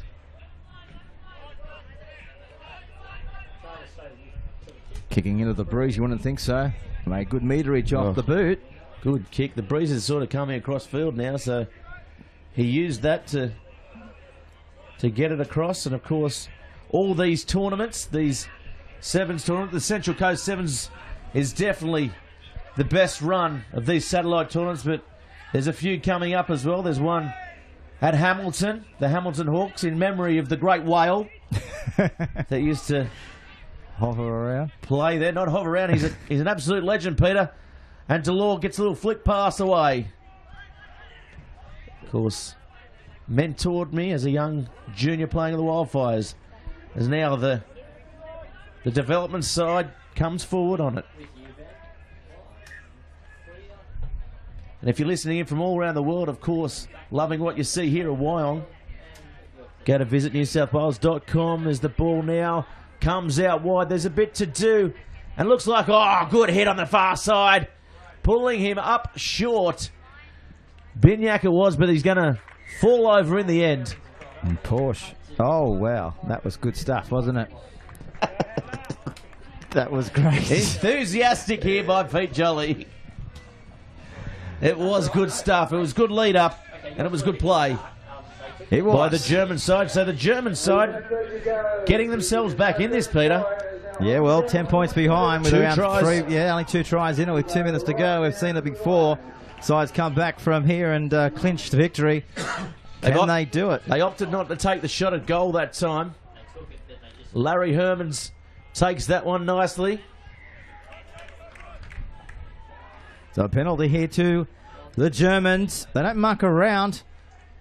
Oh, knocked on. But the penalty advantage is played. So now the Germans, can they come back and win the battle? We've won many a battle over the years outside of rugby as well. Let's see if they can do it here on the grass, though. Nice pass. Oh, nice Good ball. work. Oh, nice set piece, but the ball is spilt, Peter. What do they do? The execution just not there. So now, can Australia, the development side, the young pups, can they hang on? I think they can. Not long to go. Only 24 seconds, in fact. Germany on the shores of Australia, down here in this clash by 10 with the Australians. Can they have another try in them? They'll have to go the length of the field, though, if they're going to produce something work here. Can they do it, Gareth Wozik? Yes, I'm sure they can. And this is Nay getting a long ball out. James Polowski, inside ball, streaking away now. Will he go all the way? Yes, he will. It is an Adrian Delore. Yes, it is the man who only just got the call up to the squad. Scores a try in the corner, in front of his fans, in front of his family. Oh, brilliant stuff. Well, we said we wanted to try. They had to go 90-odd metres, and they have delivered. Brilliant stuff there. Never in doubt, was it? They delivered so well. Australia Post is looking right now to become the jersey sponsor. I reckon. We might even put the stamps on them. As we see a few of the masseuses in the background and the tents. Sport matters. There's Jackie. There is Jackie trying to kick the wind out of her big tent. Yeah, Nay there, just not making that so. Well done to the development side, taking out that one. Well done to Germany too. And we look forward to them being back into the competition in 2016. The Australians too good in the end by 27 points to 12. And as you would have known if you watched this throughout the entire 2 days, there's not much between the final whistle of one match and the commencement of the whistle for the next match. And there's no exception to that rule here right now. The ladies about to come out onto the park here at Morrie Breen. They'll just have the presentation, Pete, so they'll take a little bit there on the touchline, of course, not wanting to chew too much into the regulation time as we go to the next match, which is the Ozbox versus Sunnybank, is it? Sunnybank. The ladies just... It is the girls. We can see them getting their last instructions. There they lining are. Up there, lining up, Sunnybank. just adjusting their hairbands, and they're about to come out right now. Here they come. Sunnybank and the Ozbox running in formation until they break into the irrelevant sections of the field. Don't forget, one of our other sponsors for this tournament is Boost. Boost Juice Bars. How good are they? And if you're in the area, the local one is at Erin Affair. Not too far away from here. So we're all set. Yes, Erin Affair, one of the best places to go for your local shopping as well. Got everything. It's a one-stop shop. The best department stores, complexes you'll ever find Few here on the Central Coast. A few good shoe shops in there as well. I'm sure there is, Pete. So Sunnybank has the ball. Sunnybank playing in the green and white, playing against the Ozbox in the fluoro green, and that's a nice little jink there. Gilbert coming through, finding her winger, Charlotte Kennington. Kennington stepping on the outside, stepping on the inside. Nice run there. And the Ozbox, diving over, so penalty will be taken. It'll be taken quickly as well. And they're going to spin it. Only like they know how. Running effectively. Running to the gap. She's gone straight through. Look at her go. Sheed will score under the post. What a try by Sheed.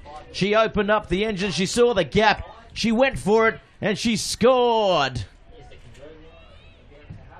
Here's the kick. About to convert the try from right in front of the post. You can bang this up with your slippers on. Oh, but she's got her moccasins on, Peter, and you've put the mocker on her. And she's missed that. She's fluffed that one.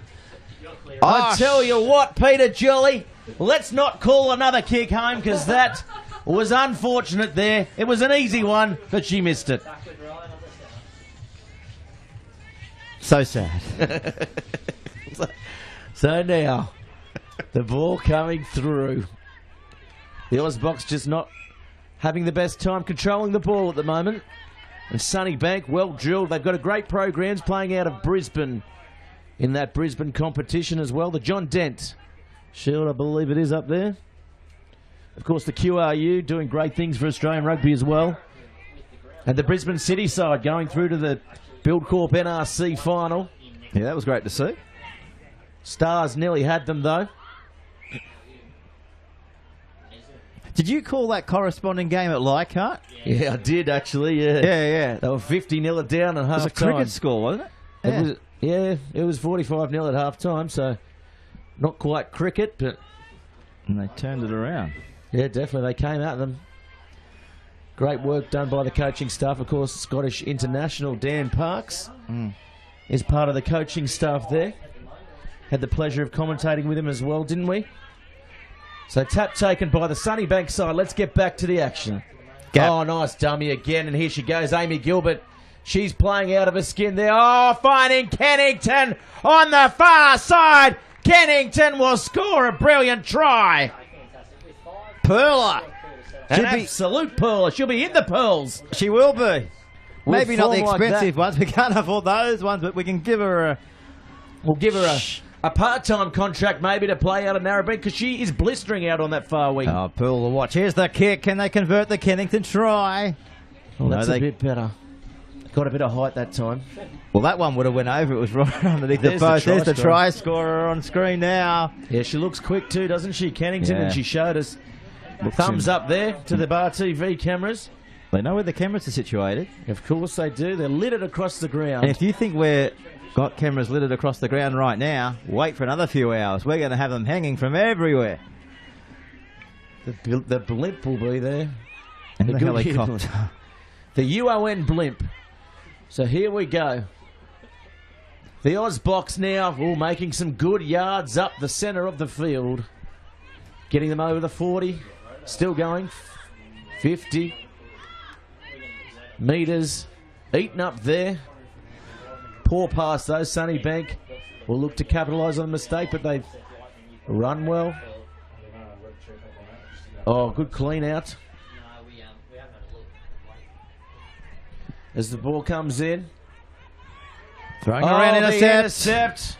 Kirby Seffo getting around. She puts her foot out. Just didn't have the pace, Pete. She was living up to her first name, Kirby, curbing around everywhere, wasn't she? It was like she was a human curb, Peter. Kirby Seffo. But here's the line out. I thought you were going to say she living up to her name. I thought you were going to say Seffo. I was like, what's a Seffo? Anyone out there in Twitter? can help Pete out and myself with that. And here she goes, the playmaker. Gilbert throwing a hospital pass that time, though. But Kennington has it. We know she's quick. She dummies. She gets it back. Gilbert. To Gilbert, and Gilbert will score. Yeah, Gilbert, look at her go. The only Wow. thing in front of her was the fence. She wanted to keep on going. She sets them up, and look at the Australian men over there just nodding their head in approval. There they That are. is a good try. Look at them. There's at least 5. Are they playing dip, dip, dip? Don't know what they're playing in that shot behind there either. Look like they'll set up for a good game of duck, duck, goose there. That's it. The massages are going on well in that tent by the looks of things there too. Here's the kick, Gareth. Oh, good. Oh, it just falls underneath the crossbar on that occasion. Good looking But kick they're getting that time. closer with every kick. They're inching their way forward. So back to the halfway. 5 minutes gone here. 1 minute 30 to go. First half. Sunnybank with 3 tries in the first 7 minutes here on finals day. Well, this has been a one-sided affair in the women's ball final, Peter. As they spread the ball out wide. Penalty. Penalty, yes. This will get them out of their own danger end. They'll just take the tap and get on with it here, Gareth. That's exactly what they do. Nice ball. Going backwards, though. They might be shoved in the touch. Oh, look at that defence by Sunnybank. That's how they breed them in Sunnybank, Brisbane. Jarring defence. Tough.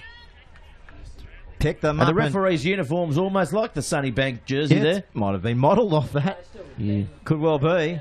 You never know, as the linesman there just giving the ball boy a bit of advice. Tell you what, we've been commentating games for years now. Have you seen any smaller numbers than the side on your right-hand side? They are massive. Oh, I tell you what, I don't know what you said just there. You confused me with all this numerical In talk. other- But in the crowd is packed over there, Pete. I'll if tell that's you what, you're getting are they at. the biggest numbers you've ever seen? At the Central Coast of Wyong, yes, they are. They're up there with the great stadiums of the world here, Peter.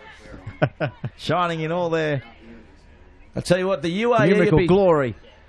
Dubai be looking at this Siren. with envy, such as the crowd and the enthusiasm here at Wyong as the siren goes, as you said. One more play, penalty taken. What will they do? Cook with it. Cook. She's good. Oh, there's the playmaker, Gilbert. She's been instrumental in these tries scored for Sunnybank. It's 15-0, but now they turn the ball over. What can the Ozbox do? Oh, they can get head Flung high. into the ground. Yeah, Colin. that's going to be a card. Yeah, the cheese gets grated. So now, here we go. What can the Ozbox do? They can take it into the tackle. There's a gap. There's the defensive work. What about this? She's popped the foot down. Look at her go. Her hair flying in the afternoon breeze. That's going to help her get there. Try. Wow, I'll tell you what else helped to get there. That Kinesio tape on her calves.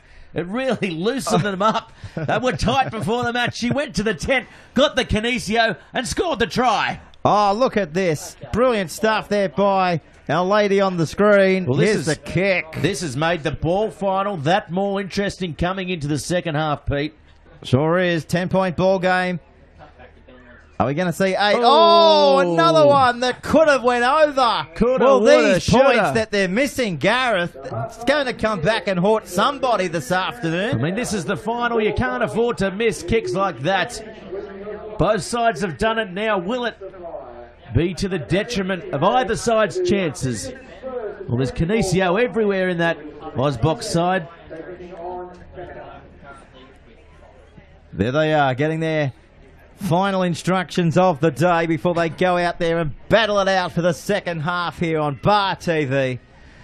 The What a umpires matchup this has been. also out there, the umpires just having a chat. The umpires? Well, the referees, The the umpires, the officials, whoever you want to call. Wow. Talking of the tennis, it's Yeah. coming up. The Yeah. Australian Open's not too far away. Yes, of course. We love that as I well. saw the other It's day a as summer well. of sport, isn't it? I saw the other day as well, the press release, William Hill announces major sponsor And there's the back of Kerry Chikarovsky's head. No, it's me. Sorry. You've pinched her wig, Gareth. She doesn't wear one, mate. She's the loveliest person I've ever met that's been involved in politics. And I've met a few of them. Yeah. No, she's exceptional, you know.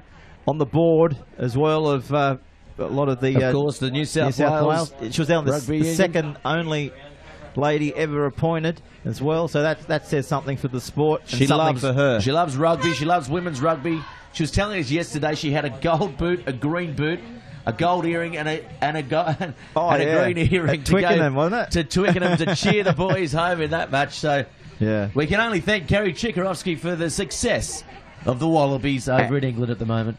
And you can only imagine what she's going to pack in her suitcase to wear in Rio. Definitely. A Peter Allen number is now. Bring the maracas. Here we go. Sunnybank stabbing low kick. Oh, taken nicely by the Ozbox though. Well done there, well read. So now they've got the numbers to the left. They come out. Oh, there's Kennington trying to spoil the ball. She gets it. They get the turnover. What can Sunnybank do here? Sheed getting it to Masters. Masters back to Sheed. Sheed will streak out and Sheed will score. Tui Sheed, what a try. And they didn't take them long, did they, to open that account? 30 seconds. Yeah, 30 seconds. Has that Good broken effort. any sort of record? No, we saw an earlier one earlier this morning was about 20. There was 18 seconds yesterday. Yeah. That was quite quick. Yeah, our days are melding into one, Pete. They are. The Such years is are melting into one. The vibrancy and intensity of this tournament on the Central Coast. I love it. I love being here this time of year at Wyong. Here's the kick. Stabbed it nicely. Yes, she's Goes got over. it. It was a wonky old thing, wasn't it? Well, wonky or not, it's made it. It's got the points. It's got the cherries. It's got the chocolates. It's got everything. She's got a bit of sticky tape under her nose. I don't know what that's all about, Gareth. Oh, Do you know what's going on open there? up the breathing. Just the... Yeah. Being a heavy breather myself, I know you need as much help as you can to get those airways open. Kennington caught short, but she comes across in cover. There's trouble. Oh, great tackle. It was in cover by the number 8 there for Sunnybank. Here they go. Grinding through. Dumming. Oh, taken across the chops there. Referee will play on. She likes it around the chin. As now the ball knocked on there. Surely the referee says, yeah, knock on, agrees with me. Yeah, she sure does. Well, it's getting a little bit dark here. Oh, here we go. I think we need to give everybody a weather update. These clouds behind us, they're coming in quite quick. I think so, Surely Gareth. you can think of something else. I'm not Let's talking go to the about Visit the New weather. South I'm not Wales. talking about Peter. the weather here, but I am talking about it because we didn't bring an umbrella and all these fans here. We just need to inform them. We're in the party box. We're in the party box, but I'm worried about the players because I want to see great open rugby, and I'm not sure. Come finals time, we're going to see that because this rain's only about an hour away. How about, look at the dark shots there. instead of the Bureau, Well, talk us through this. Here's a chance out wide. They put the foot down. They're inside the 22. The foot race is on. No foot race. Great athleticism there by Gilbert. Shut the gate. She's next to the post. well, shut the gate. We haven't heard that all day. We've got the bolt firmly down, Pete. And what a great try by Gilbert. Bit of artistic camera There work we go. There's the Bureau. There's the Bureau. It's cut. We're at Wyong. And there's the... Nowhere near us. It's nowhere near us. Here's the kick. And here it comes. Don't worry. I'll bring that up when it's on top of your head. Peter, I don't want to hear another word about the weather. It's nowhere near us. Let's calm down. Let's get everyone down here. It's black. Okay, it's already sprinkling. There we go. We're getting confirmation, Gareth Can we stop Wozzik. talking about the weather then? It's sprinkling It's everybody. sprinkling everybody. Peter shrinks in the rain as the ball now kicked over the 40. Good restart by the Sunnybank side. Nice work. Ozbox do get the ball back though. Poor pass. Ozbox haven't been in it really. 27-5's the scoreline. 10:51 gone. They go up the middle. Oh, no look pass there. Touched on the foot. Pete Jolly ruining everything in the box as Gilbert nearly gets the intercept. Knocking TVs down, knocking papers down, knocking me off the chair. I've hit the deck. That was a big thump. It was a triple thump. Bang, bang. Such is the force. Well, there you go. For the Sunnybank side, they came here to win something, and they're going to win the ball by the looks of it. There's still 3 minutes remaining. But really, the Ozbox haven't been in it all game, Pete. No, they haven't. Let's see what they can come up with here. Conjure up here. We've seen so many tries late in each half. Are we about to see another one before this one's over? Yeah, Sunnybank getting the turnover, though. So now they look to counter. They're so quick. The action's fast. Oh, going without it. Just communication not quite there. Led Zeppelin rigging my head. Communication breakdown, Pete. As now the Ozbox put the ball through. They're coming over. Ball pops up. If Jimmy Gardner's not available next year for the NHRU, can I make a special appearance here and there? Yeah, definitely. Oh, thank you. Stand in line. Take a cue. So now, wrestled to the ground by the Sunnybank side. They're playing above their weight, some of these girls. But here they go. It's passed out.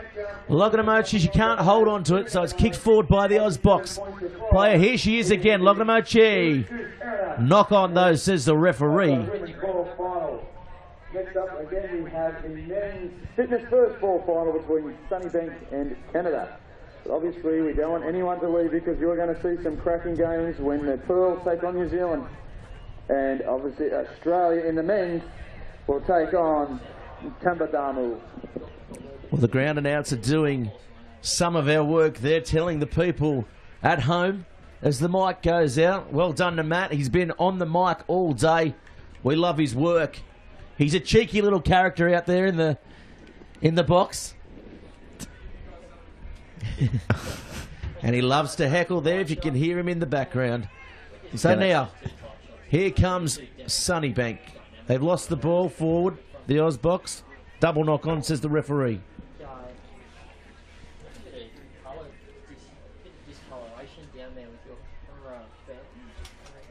So now it's an unusual style here seconds. for our lady on the right. She's wearing the pink shorts with the strapping. Yeah, with the nice contrasting. Kinesio. Yeah, colours here. Here's a break.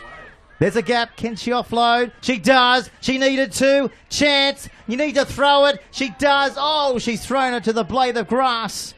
Losing it. And picked now up, stepping. the counter. Yeah, well done, Ozbox there, holding them out as we hear the full-time siren blow. They'll play one more time here. What can they do? Can they get another score? Can they get another try? Can they get something on the scoreboard? The referee maybe they'll get another penalty. That's exactly what they've got. That'll get them closer to the line, Pete. Well, they're lined up this way. This is the way they come. I can't remember them being in the other half. In this second half here, apart from when they scored the try. Gee, this ball's hot. It's hot to handle. Isn't it? Nobody wants it, do they? Crashing tackle there. They've taken the foil off, and the ball is definitely a hot potato. Cheese oozing out of it, Pete. Still on here. Here's a chance. Oh, look at this. Here she goes. She scored the first one. Can she get there? There's support coming. They're lining up. That's toe to head. You won't see skill like that in any hemisphere of world rugby, Pete. Great to watch when it delivers, and that is sportsmanship right there at its finest. Winners there, the Sunnybank side, getting the ball final, coming up with the goods. So next up, we've got the Canadian side taking on the men's side from Sunnybank, and it's going to be a cracker because Sunnybank, they look unbelievable. Great program up there in Queensland. Once again, Just congratulating each other. 27 points to 5. You've got to say, although teams may not have won today, they've absolutely delivered an absolute spectacle, you know. Yeah, if you can say that, you know. Although there's been big scores, there hasn't been any boring moments, if you can put it that way. It's a Central Coast exhilarating. Sevens, Pete. Central Coast Sevens, it's unleashed. We all love the it. years we've covered this, I don't think there's been a boring day ever. Then will never be a boring day as long as this keeps on going, and we expect it to just rise and rise each year. It's been going since 2009, this competition. It's in its 6th season. And no doubt Bar TV, in conjunction with the tournament directors here, would love to keep this success riding forward for many more years to come. And Bar TV would be loving to have the opportunity, not just for next year, but for many more years to come, to be able to showcase this tremendous event to the union world, that is for sure. There was a few spits of rain coming up here now, just going across the ground. We spoke earlier about this rain coming from the west, and I think it's like going to set in here, Gareth. Like last year, I don't think it is. It's going to miss us. Wyong is a little pocket. It's very dry in here. Yes. It doesn't quite often get the coastal rain that, you know, a Newcastle or even a Terrigal will get. Yeah. You know, on the Central Coast, Terrigal definitely gets the brunt of the rain here. Copacabana. Yeah. And that's the ball that they're all going to come out shortly and kick underway. Of course, we're going to be seeing the Canadian side. That's the heavy rain coming from behind us here in the commentary box. They're the clouds.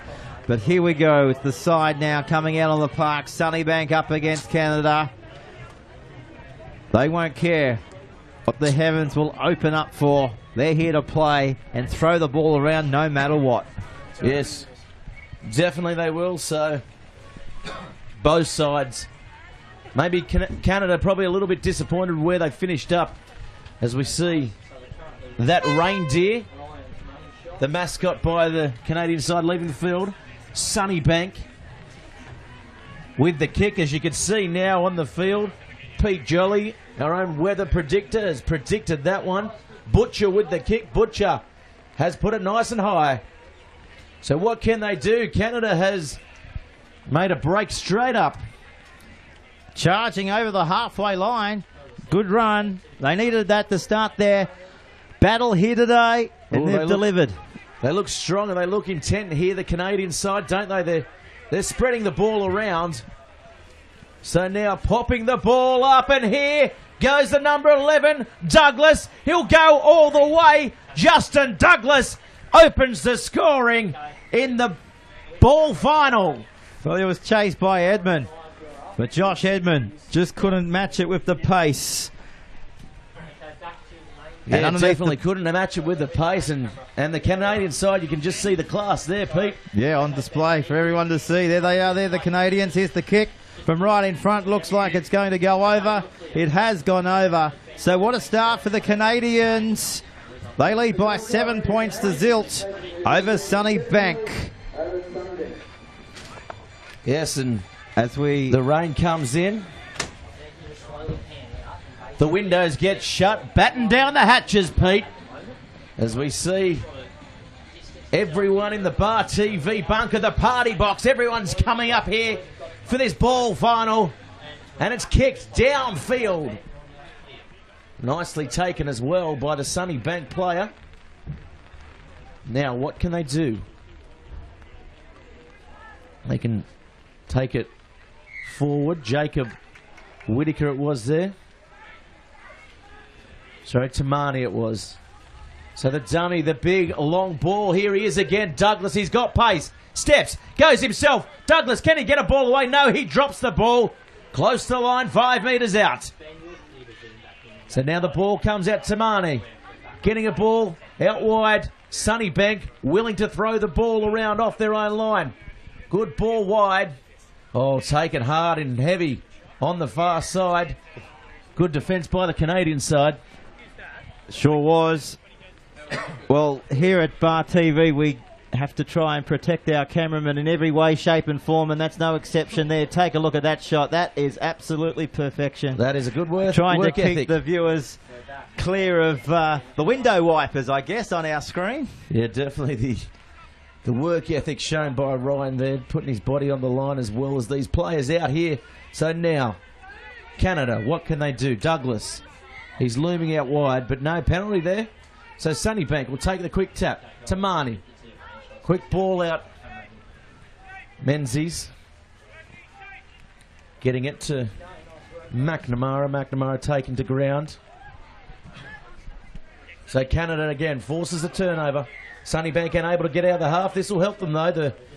The penalty quick tap taken by Tamane. Tamane stepping against himself. He's going to find himself in trouble. But no, not back the 10. I thought he made the distance there. So Butcher takes the tap. Coming out. McNamara feeds his outside backs.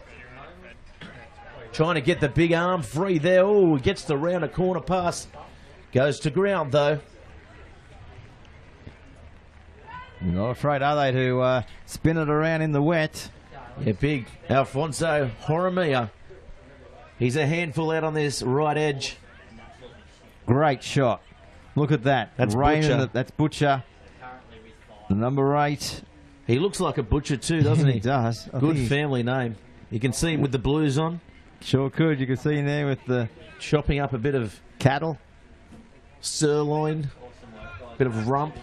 Would you what? And if he was your butcher, you'd go back because you just trust a man looking like that in a Wouldn't you? surname. In the like blue that. outfit. Yeah. Butchers. Here they So go. Douglas gets the ball through. He's been dangerous on the wing.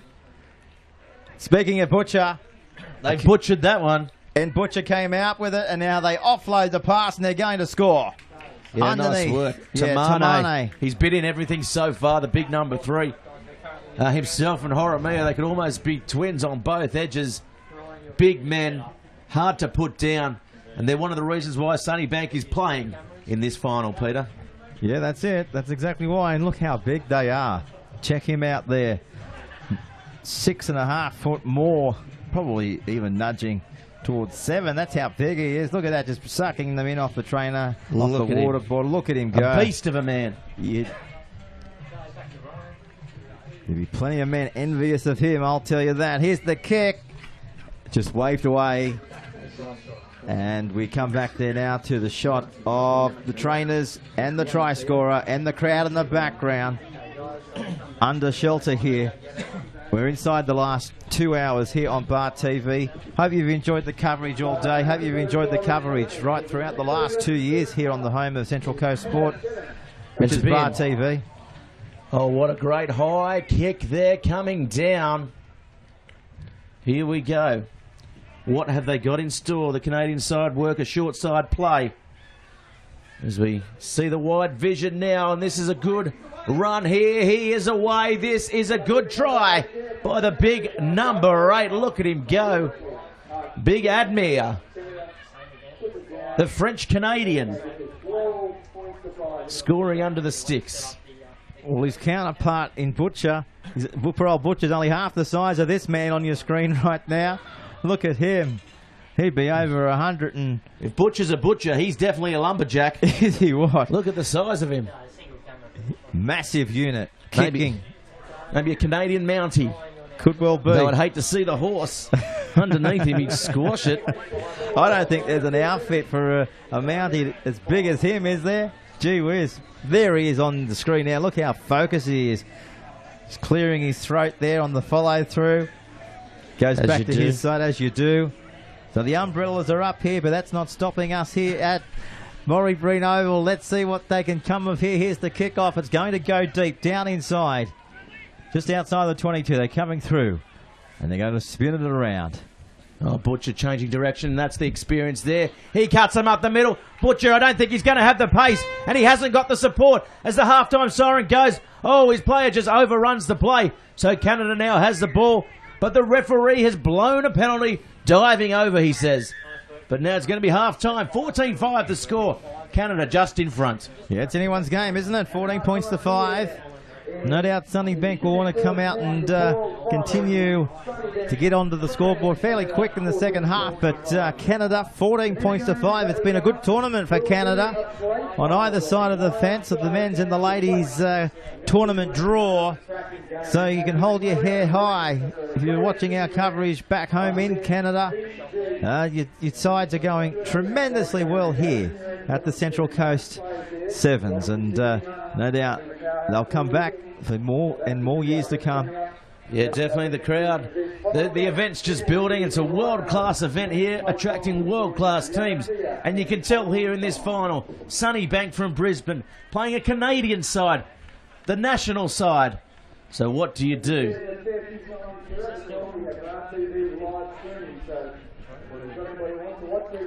As we can see, some interesting events happening on the sideline here. But they'll come back now towards second half. It'll be the Canadian side taking the kick, of course playing with the red sleeves. Sunnybank playing in the white and green. The Sons of Orwin have rocked up, brandishing swords. Well, I don't know where they've turned up from. Some sort of medieval cult. We've got the door shut. If we can get a shot on them, that'd be interesting for our crowd to know at home what we're actually afraid of. Shaking in our boots. So now Canada, second half here in this final fixture. It's blown. It's on. And that is a good kick over the 10. Here comes Canada. They're lighting up to score the try, and they will score the try. Sean White is over, and that's got to be one of the quickest tries in the second half in history here. Oh, we're creating records. 10-second try. By Wow. the minute here. That is a wow. That's a wow factor. And White, his name will go down in the record books. Don't forget that man, Sean White. Here's the kick from Pat Kay. Can he convert the quickest second half try in history of the CC7s? It looks okay. Of course he can. Never in doubt, Gareth. Look like missing that There one. he is there. Second fastest try we're hearing in Central history. Coast Sevens history, yes. 10 seconds. And the Canadian side looks pretty happy about that one. So what will they do here? Which way will they go? They go to the right. Again, this is a good kick. Right on that 10 line. And they come up with it again. Oh, looked like it forward. Yeah, it was. Flicked forward there by the scorer White. Saw the opportunity, just overran the play though, Pete. Yeah, he sure did. As we launch now only into the last few minutes. Well, we've got about 4.5 to go in this match in the first. 21-5. And as you said, Canada, they're just in control. I don't know what Sunnybank can do to get back into this apart from the obvious, but they've just got to go with it and try and stop the Canadians from going on with it here, I think. Well, there they go. They certainly do go on with the Sunnybank side. They're behind now 21-5. There's still plenty to play in this match. Quick tap taken. That's a good option as the Canadian players caught offside. Advantage being played. And yes, they will play advantage. As the player places it down. Good work there by Finesse.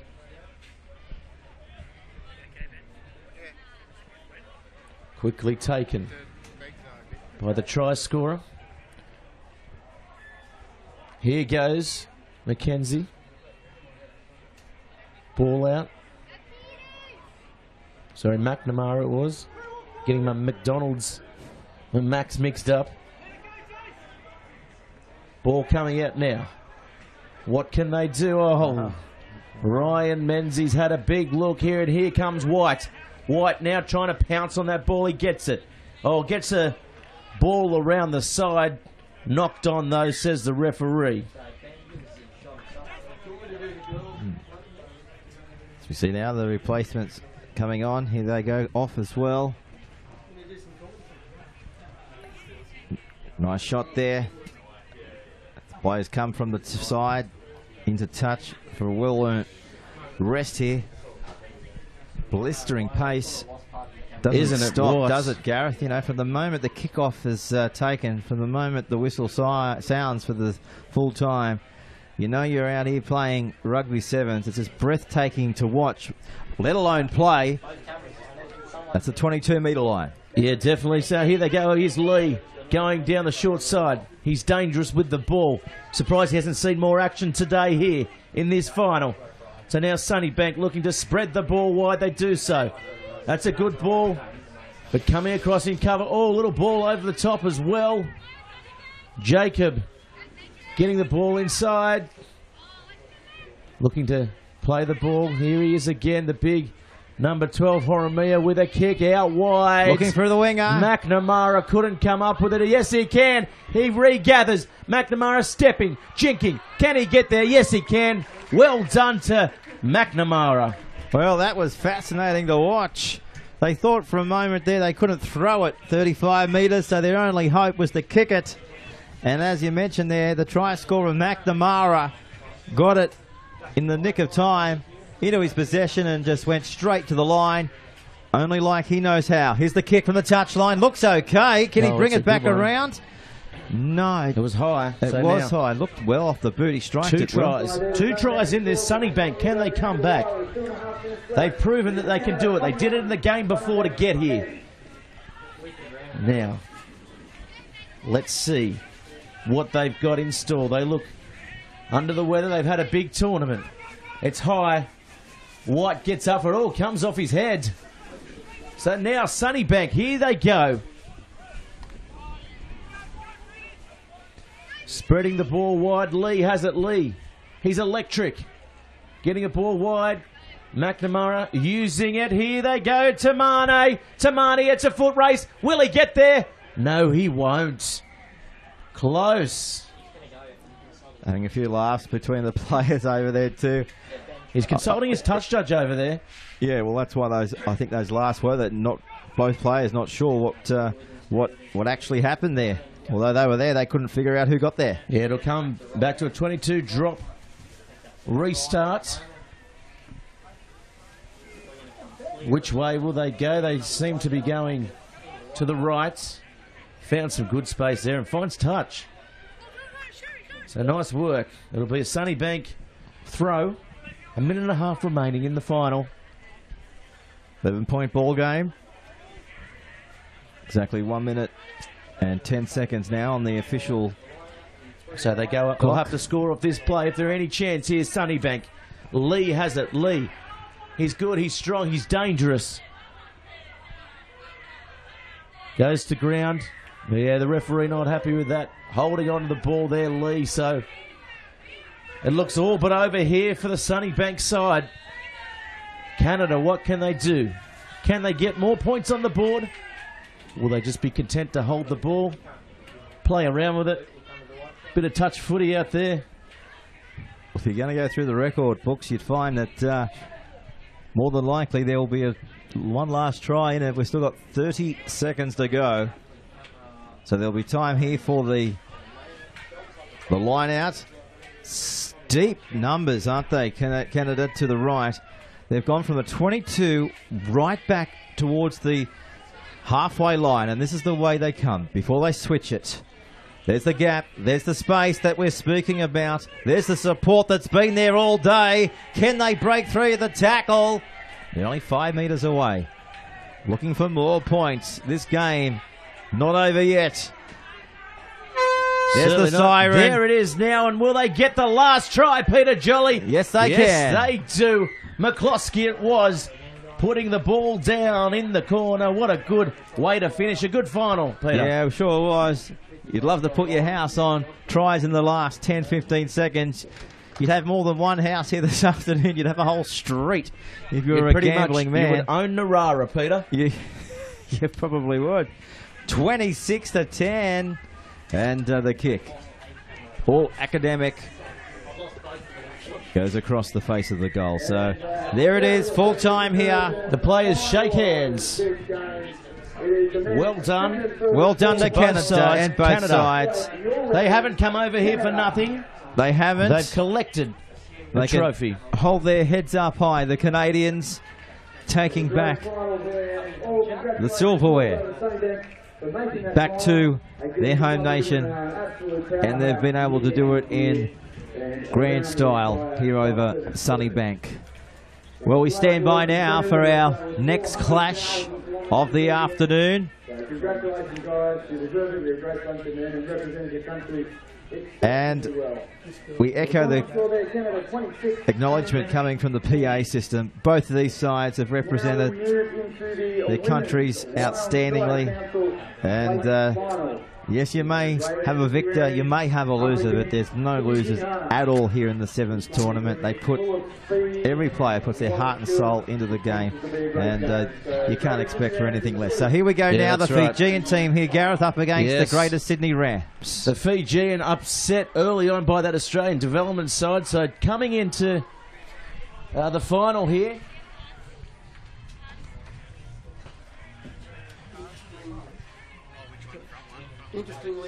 It's the women's plate here as we go now. The Fiji number 6, Rebecca Tavo, was actually captain of the Australian women's team a few years back. So, yes, we've great experience there. Yeah, definitely. We've talked about Rebecca all throughout our coverage over the last couple of days. So we're underway. Oh, that's a poor start there from the Fiji side, who looking to get some respect out of the competition. They came here with high expectations. They want to go on and win that Oceania group and qualify for the Olympics. And Rebecca Tavo is one of those players that will be eligible for that. So this is the Rams with the ball now, jinking away.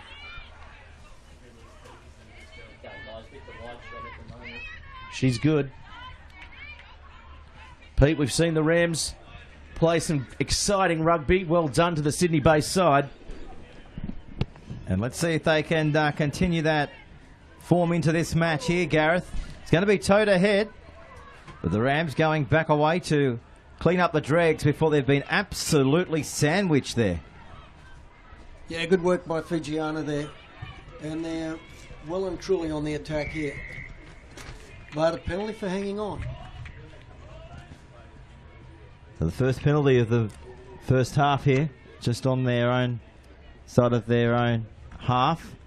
Yep, Rams are down to only 8 players now, so they borrowed a few from the Stars team from the USA. Just adjusting our sheets here as we about to launch into the second minute of this clash as the ball went into touch. So we have a line out here. Yeah, Nita Maynard throwing in. The Rams here, deep inside their own 22. Look for the cutout pass. That was their intention. That's what they were able to achieve. The Fijian side were in there quickly, and a penalty goes to the Rams here. Yeah, coming in the side of the ruck there, but not taking a tap kick on the mark, and the referee's called scrum. So they'll form the scrum, centre of the field. Always dangerous when a scrum is formed in the centre of the field, especially when you're going to go on the attack so close to the Rams line, just like the Fijian side's about to do here. Looking to open their accounts here. After 3 minutes, can they do it against the locals here from Australia? No, they can't there. Penalty. Penalty for not correct bind. Well, you don't see that every day, and that's great defence, though, coming through from the Fijians on the Rams. But the Rams are just springing their way out of tackles as they search towards the halfway line. Going backwards, no, little kick through. Not the best tactic there from the Rams. Play to the right-hand side it comes again, the Fijian side. This is their chance to shine. This is their chance to show everybody what they've got. And Savu is straight through. She'll score the first try. 5-0. Well, you could see that coming from 22 metres out. Yeah, defender went a little bit high and she got the big palm off and accelerated through the contact. So great try, and it converted by the try scorer, Savu. they make a 7-0 lead now. That's the first try there in the Wyong Council Plate Final, and Fijiana take the lead 7-0. So Pete, really interesting there that the Rams didn't get their defensive line set particularly well. They were communicating quite well, but they didn't have good integrity in their defensive line. So the plate final, Rams down by 7. Early days yet. They haven't had a chance to attack inside the Fijian half until now, and they put the foot down. Look at them go, running away to score. Is Rakara? I can't say that word. You might have to help me out, mate. It's Patricia, and she's a 15s convert with only 3 years 7s experience. Is she right? So she's doing we'll great. go with her first name. I think that's an easier one than her last name. It was a Roka. Yes, we'll stick with that. It was like supercalifragilisticexpialidocious. Here's the kick from right in front. Nails it. Well, that's great signs for the Rams. I mean, the first time they've been able to go on the attack, and they've been able to put 7 points on the board. Yep, that's a good attack. They'll be trying to put Fijiana right back on their heels here. Hopefully a good kick chase. So back locked up here as we go downstairs to our ground shot. Back up here to the live shot. There's the kickoff again. Get play back underway in Fiji here. What are they going to do? Offloading the pass. There's space. This is where they love to accelerate. Not on that occasion, though. It's been called forward back. in the tackles, scrum down. Coming out of the southern end in the first half here, the Fijians coming away from the Sydney end of the ground. If you're not too sure about the geographical location here at Wyong, the girls about to lock horns here on the 10. Fed, of course, by the Rams. Big push. Great push by Fijiana, but Rams have got the ball. Oh. That's McGregor. Now the Fijians are going to get the ball, will they? If they get it, they may have been able to go all the way, but handling was their worst enemy there. Still on. Now there's a try. They're over in the corner. And it went to the number 1. Letitia Nagato. She knows how to do it from 10 metres out. There she is, the try scorer. Yep. On screen now. Loose ball on the ground, and they had numbers at that area of the field there, and picked it up, and away they went. The conversion attempt's going to be difficult. The wind is pretty strong. And still a few spits of rain hovering around the ground as well. Yeah, we've been lucky. The storm's just gone north of the complex, so we're going to miss the worst of it for sure. That's great to hear. So a few bits of sunshine looking to come from the clouds as well. So it is 12 points to 7, Fiji. As we go in towards half time here, we've got 26 seconds remaining on the clock. The play final underway here, and Fiji in control so far on the scoreboard anyway. They love throwing the passes around. They love to entertain the crowd, and they're about to do that again here, running away from support. She may not need support. She goes herself and scores an absolute stunner. Wow, how good was that? Great follow-up from the kickoff. An error from the Rams there, and they've paid the price. 5 points, potentially 7. Yeah, well, you know, they've turned on nearly 14 points in the last 4 minutes here. That's what you want to do, score as much as you can. The Rams there they are there. Here's the kick from right in front. It's a beauty. So Fiji at half-time in a commanding lead. They lead by 19 points to 7. They look like they haven't even been tackled, these Fijians on screen now. Yeah, they're physically larger than the Rams, and they've got a couple of girls with very quick feet as well. So it's going to be a big ask for the Rams to come back in the second half here, that's for sure.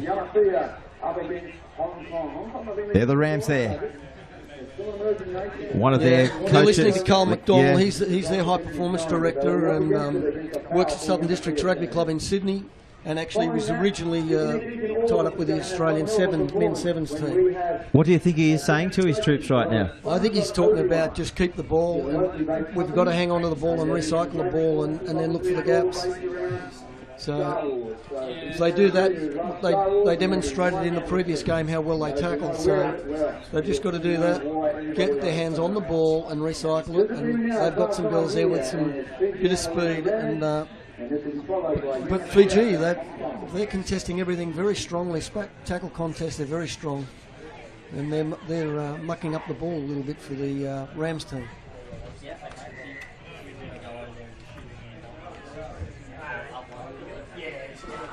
For the girls breaking from their instructions, they know what they need to do here in this second half to get their way back into this clash now. Just a matter of going on with it. 12-point ball game here. Need to get back to the basics, as you just mentioned there. Well, we'll starts with a good kick chase here. We've got to go 10 metres and... So here we go, second half is underway here at Maury Breen Oval. Suvu is with the ball. She was tied up well. Legs were cut down, but they throwing it around still. And this is Vayo spinning it from right to left-hand side of the park. And there's the gap again. There's the foot race about to come into it again. Where's the support? Great tackle, though, from the Rams, number 6. But they're keeping it alive here, Fiji. Now here's another race. Put this one down for Rio for the 50-metre sprint. Oh! What a shot! But she's got it down in the nick of time. She didn't realise that Ram player was coming at her from a blind spot. But a great try. Moved the ball really well. The passing skills was excellent.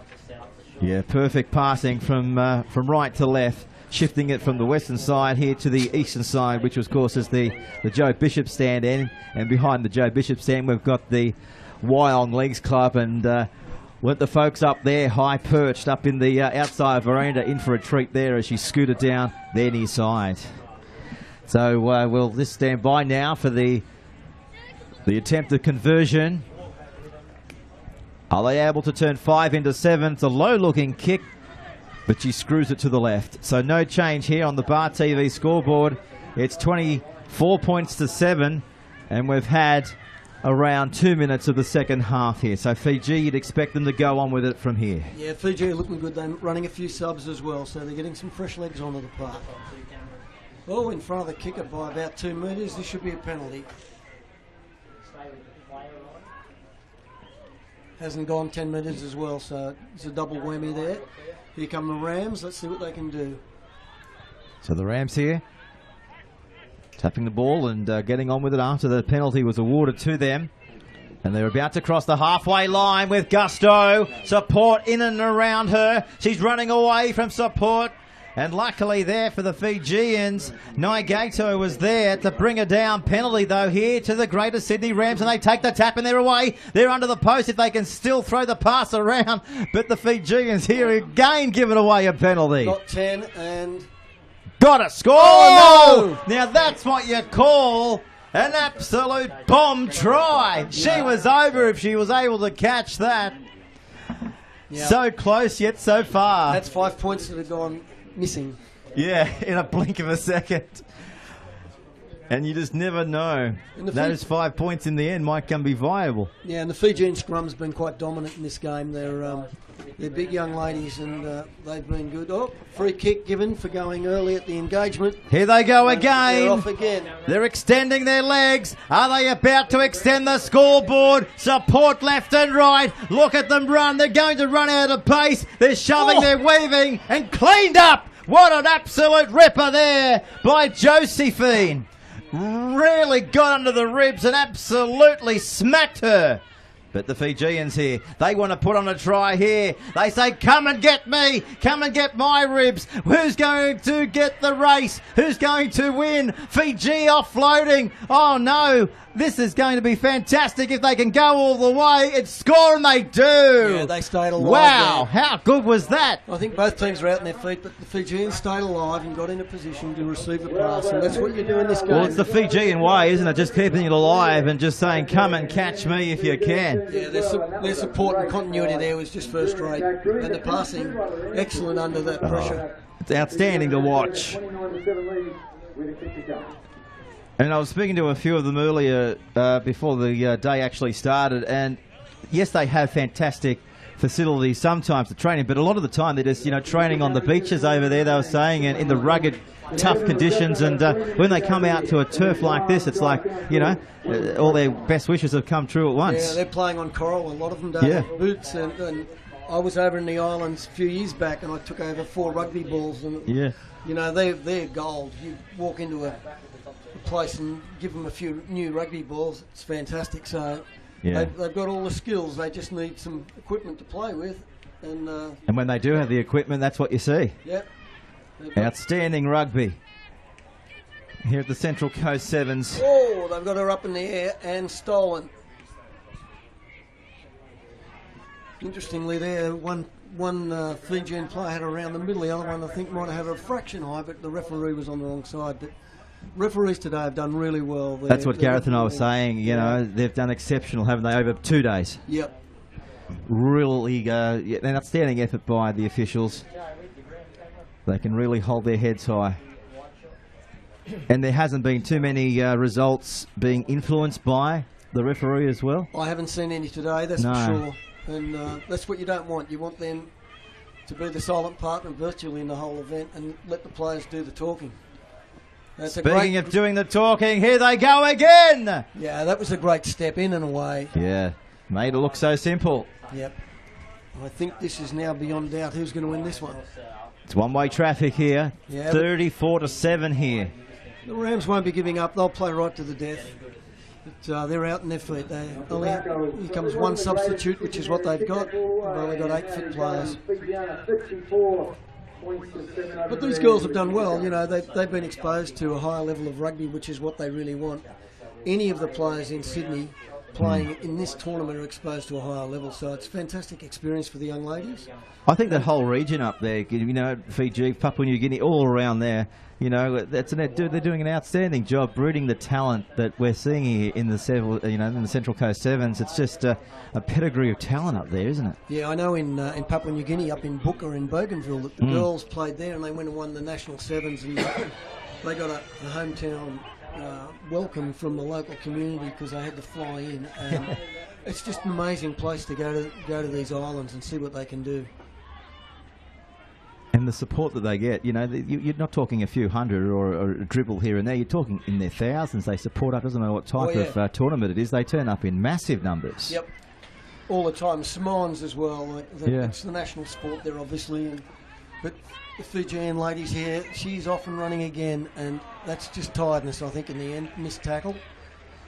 And coming around to score another try, which will probably go a long way to being the last try. Siren goes in the background. Fiji 34 points to 7 with a kick to come as the sunshine comes back out here, which is great to see in time for the finals. Missed that Storm Pete, and it's all looking good. So well done Fiji, and also well done the Sydney Rams. They've done really well last few days and been exposed to this good level of rugby. No, we've been delighted to be able to watch the entertainers at work, that is for sure. Mate, we appreciate everything that you've done with us here in Bar TV as well, and no doubt if we're back next year, like we should be, you'll be here with us. Hopefully, yeah. Good on you, mate. And congratulations to sponsors coming in on this event. It's really a world-class event. I've been to many Sevens tournaments around the world, and this is up there with the very best of them. Oh, that's great to hear. Fantastic, mate. Thanks very much for your time. Fiji 41 over the Rams 7 here on Bar TV. Well, Gareth Wozik's back in the commentary box now. And Gareth, just one-way traffic here for the Fijians. Yes, but the game up now. What a great game that was. Getting a bit of info on the sideline. Yamathea. They've had a couple of replacements out there. Rocky Khan is now in, playing in the 10 jersey. And Nakuku has come in for the number 8. Radabulai in his Yamathea side. Hong Kong, a team playing in this plate final for the first time. Looks like they'll be up against it here against the Flying Fijians. Yamathea probably not happy playing off for the plate final. They are used to playing in the major event, the cup final. So here comes the presentation for the ball, for the plate final, sorry. Well done to the Fijian side, taking home the plate. The Rams, the team on your shot there. Well done to them as well. So now here come the two sides out on the field. Yamathea taking on the Hong Kong side.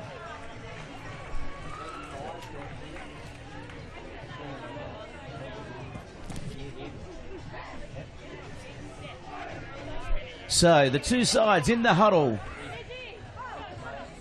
Yamathea playing in the red, Hong Kong. The team on screen, blue and white, sponsored by that bank made famous by Hong Kong, HSBC.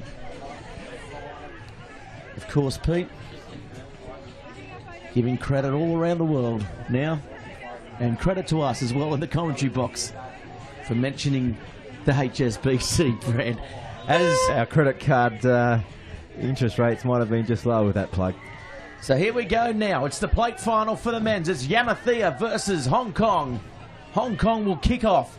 Running left to right on your screen is Yamathea. Now gets the ball off the kickoff. It's up high. Taken though nicely. Well done to the big number 2 there, Yamathea. Pekeli Dinikakau. Well, good run there by Vukakula. He's been hard to stop all tournament. But now, here's another man who's hard to stop. He's very, very fast. He jinks. He runs away. He gets a ball on the inside. What a try to Rocky Khan. But I tell you what, it was all set up by Semi Nakara down the left-hand touchline. He's got so much pace, Pete. We've seen it doing on so many occasions, and he scores the try. Well, he was just called into this squad because he's replaced one of the injured in the top 12 team. So he's come on here and he has impressed straight away. So no wonder they wanted to get him into the side. If he can produce the goods like that, he'll be in every side that's going around. And there's the kick from right in front. So a perfect start to Yamathea. They lead by 7 points to 0. An early try in the first 70 seconds of this match. Yeah, what a good try there. Yamathea always quick to put points on the board. No worries there for them as well, and the Hong Kong side go up, but they spill the ball. And here he is again. Khan getting away from one, getting away from another. Where's he been all day? He hasn't been in the Yamathea side, that's for sure. And now the ball coming out wide. They've got the numbers. Here he is. Nkaku, he's going to go all the way. Yes, he is. What a try. Nakara. And he wants to score underneath the post too, Gareth. Of course he does. And that's why. Got it down. Wow. Wow, what about that? Splitting them to ribbons. 14-0 shortly. He's electric out there, isn't he, on that touchline? Oh, mate. If they keep on going to him, it'll be his show here today. Sure will. The big show. His show.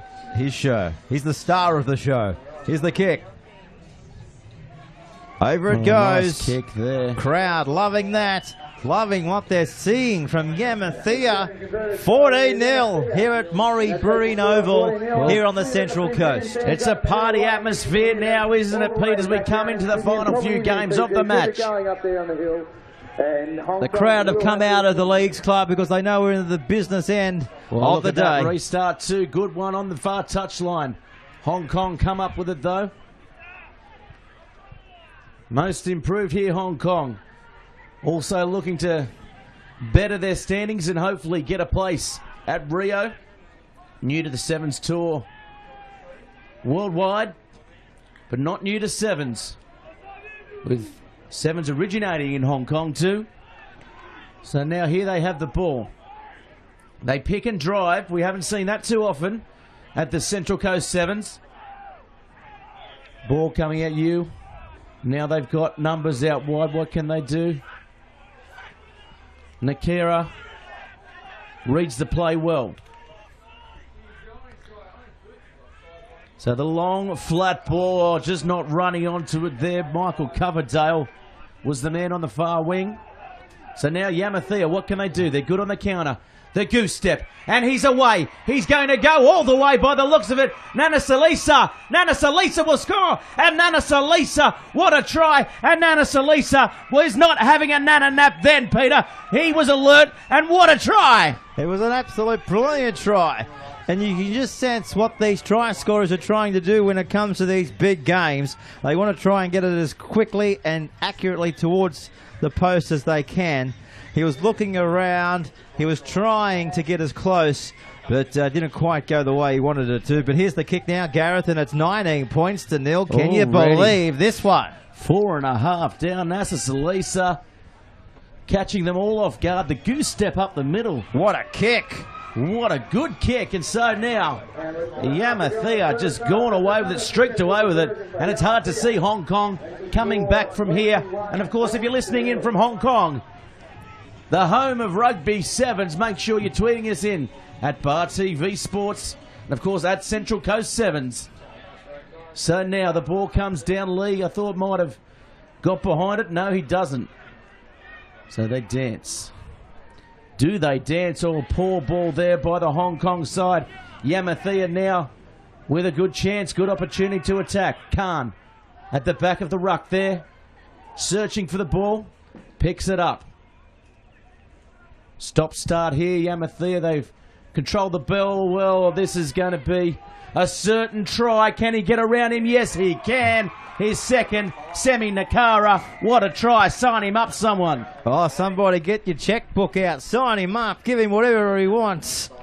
Give him the keys to Wyong City. If Wyong Shire Council's listening out there, he hasn't got the keys by the end of the match. I'm walking home, Pete. I'll see you next year. Long walk as Pete long shakes walk. my hand. Here's the kick, Gareth. Right out. Well, he's about 5 metres in touch, 22 metres out. Can they convert the try? They are absolutely carving Hong Kong to shreds here in the tiniest pieces available on the shredding machine.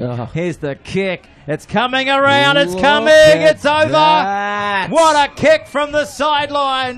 They can't do anything wrong here. Yamathea. They haven't done anything wrong at all game and pretty much all day except for that one hiccup, the short kickoff. Oh, and they've regathered. Here they go, Yamathea, the inside, the dummy. It's over the top. This is going to be a great try off the kickoff. What a try! Rapati scores underneath the posts. Oh, Gareth, I think I can hear you. You've got a bit of competition from the next door box. We've got the ground announcer calling the play-by-play as well. But I think your commentary was a 9.5, just like the try. Unbelievable here at the coast. Oh, 9.5 with a high degree of difficulty, that one.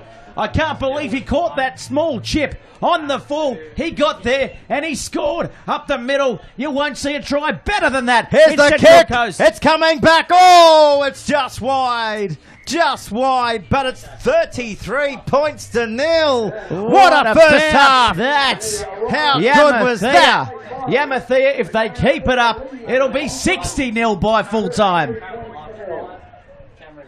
Is this Sevens Union or we out here at the cricket ground? We're at Morrie Breen Oval looking at the Joe Bishop stand, and Joe Bishop looking down on some great Sevens rugby, Peter. As we look down from the opposite side, the ground absolutely shining in the sun. Oh, just like Yamathea. Hasn't Yamathea come out to play this final? They've blown away Hong Kong. What are they saying there? They don't know how to come back from this onslaught, that's for sure. Well, Hong Kong, I don't know what they can do, but they just need to get it out of their system and try again. Maybe they're listening to a few races ready to go in Happy Valley or somewhere over there. Maybe that's their only hope. This is the live shot from the box. Gareth, say hello to the world. Happy Valley, of course. Sha Tin over there. One of the great tracks in the world of horse racing. And, of course, Hong Kong, one of the great places to visit in the world. And if you want to visit somewhere around the world, make sure you get to visitnewsouthwales.com to come and see us. Come to the Central Coast 7s next year, tour around Australia. Exactly, and if you can't make it there, come to our big world extravaganza. You know what that is. You've seen you down there a few times at the Rocks. New Year's Eve.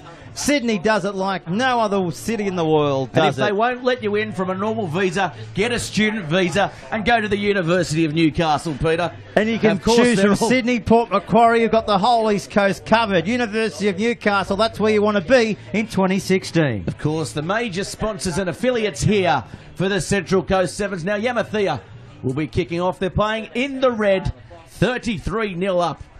This game has set this crowd alight. The party box, certainly. It's partying up here, Peter. What does Hong Kong have to do to win this one?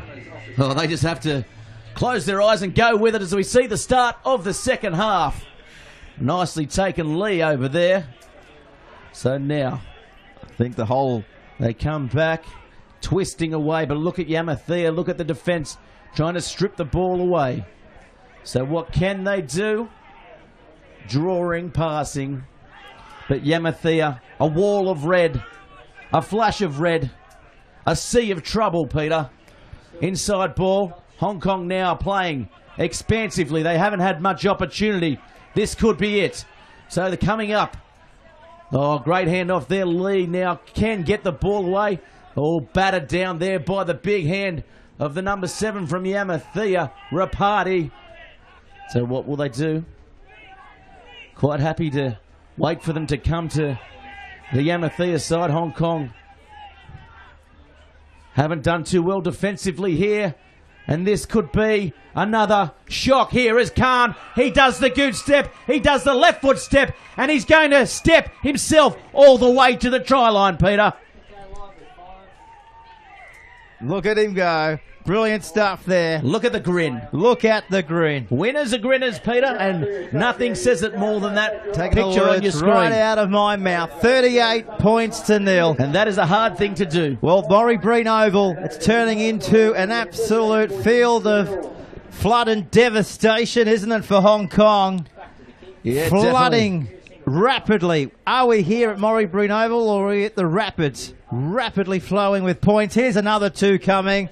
40-0 here on the Bar TV scoreboard. Gareth Lozic. Look at that, and there's still 5 minutes remaining. We would have expected this. I didn't expect it at all. I've got the curator in the box. Did you expect this?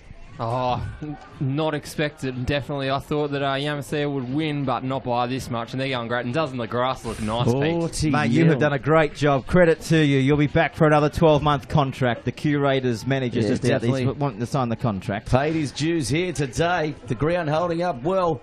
Oh, nicely taken now by Yamathea. What can they do? They can get the ball back. That's what they can do. Vukakula does nicely there, showing the ball on the inside. Look at them go. They're backing themselves, going backwards, spinning, pointing, jinking, drawing and passing. Swatting them away. They've lost 60 metres, but I don't think they mind. They've gone all the way back to the 22. Oh, the little grubber. Not the best option. So what can Hong Kong do? They can come up with the ball. And here they go. Long ball out wide. Mays stepping back. Just hasn't got the turn of foot of his opposition there. So quick tap taken. They're offside here, Yamathea. They're going to draw another penalty here, Hong Kong, if they can. Dumming, inside, yeah, and he's drawn the penalty all right. Jamie Hood, the man with the headgear. They'd love to go back to Hong Kong with a try. Let's Certainly see if they can do it here, Gareth. They're inching their way closer, aren't they? With every hit up, they're on the attack now. They're about 10 metres out from crossing for the first time in this match. Yeah, so here's Lee with the ball. They've got a set move coming. Looks to be that way. No. They'll take it forward into contact. One of the Mays brothers in the pink headgear. Oh, no options there. The kick around. We see it work for them all the time. Oh, bounces. A-grade bounce there. Jack Capon on the far side. Oh, Captain. He knew it was coming his way. He just didn't know whether he was going to get the bullet pass to him or he had to go and chase. And chase he did. And got the try, the first one of the match for Hong Kong. He was chasing as if the police were after him in downtown Wyong. Of course, they packed up, now left the proceedings. As we see the kicker. Right out on Jamie the Hood. touchline, looking into the sun.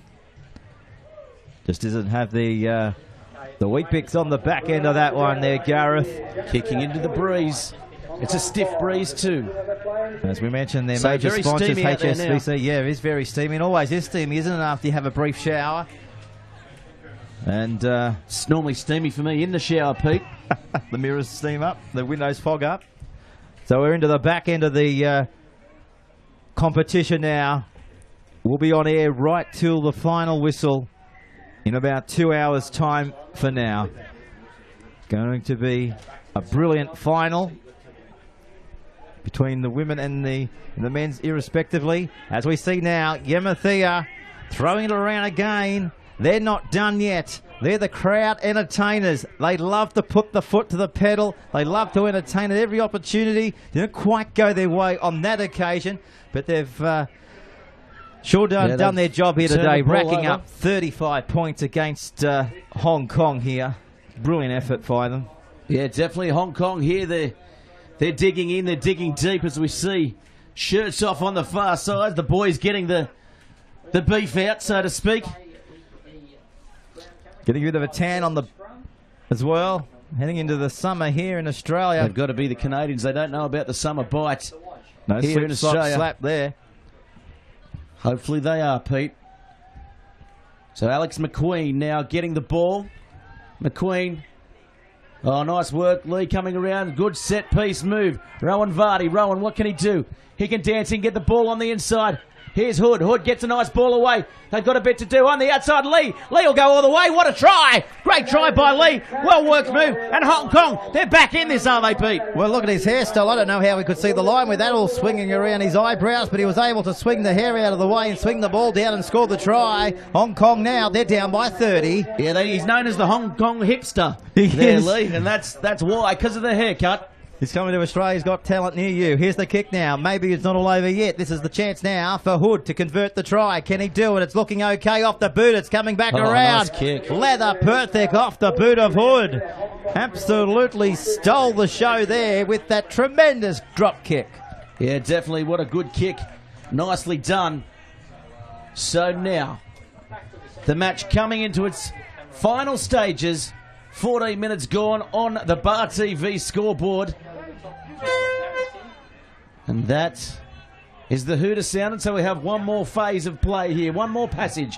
Can Yamathea come up with another try, or can the Hong Kong side get some more respectability on the scoreboard? They go to the left. They switch back to the right. Inside ball, long ball, out wide. Here comes Yamathea. Yamathea, will he have too much pace? Yone Coonavarra, he's going to go all the way, dummies, and scores! What a try!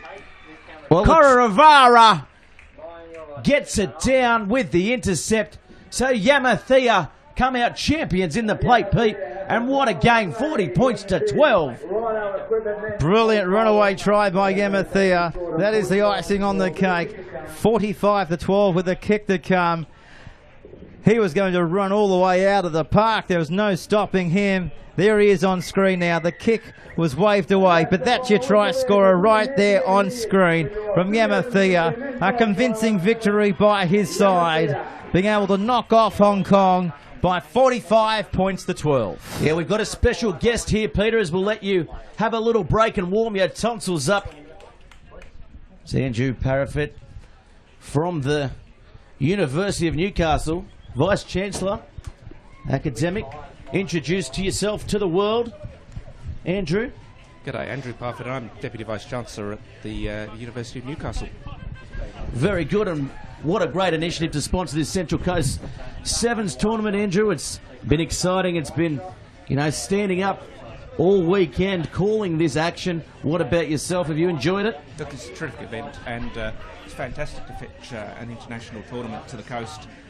Great opportunity for people to enjoy a weekend out and some spectacular sporting activity. Yeah, definitely. So based on the Central Coast, are you up at Callaghan? Yeah, we work over Newcastle, Ourimbah at the Central Coast, up at Port Macquarie. We have quite a wide footprint. We've also got programs in Singapore and quite a lot of online activity in our postgraduate education. Yeah, definitely, and I guess what made the Central Coast Sevens be attractive for University of Newcastle, for everyone listening around the world? Look, it's a fantastic opportunity for us to be part of something that's international. We're an international university, we've got global connections, world-class research and education, and an event like this is a wonderful chance for us to be part of the community and make a contribution. Yes, definitely, and I mean, Newcastle, as we mentioned, all campuses very attractive in the better parts of the world, the better parts of Australia, I like to say. Port Macquarie, Newcastle, Central Coast, one of the better streets in Sydney as well. It's a wonderful chance to profile what we've got here. The community's fantastic, the environment's fantastic, the weather's been really kind to us this weekend. It's a great part of the world.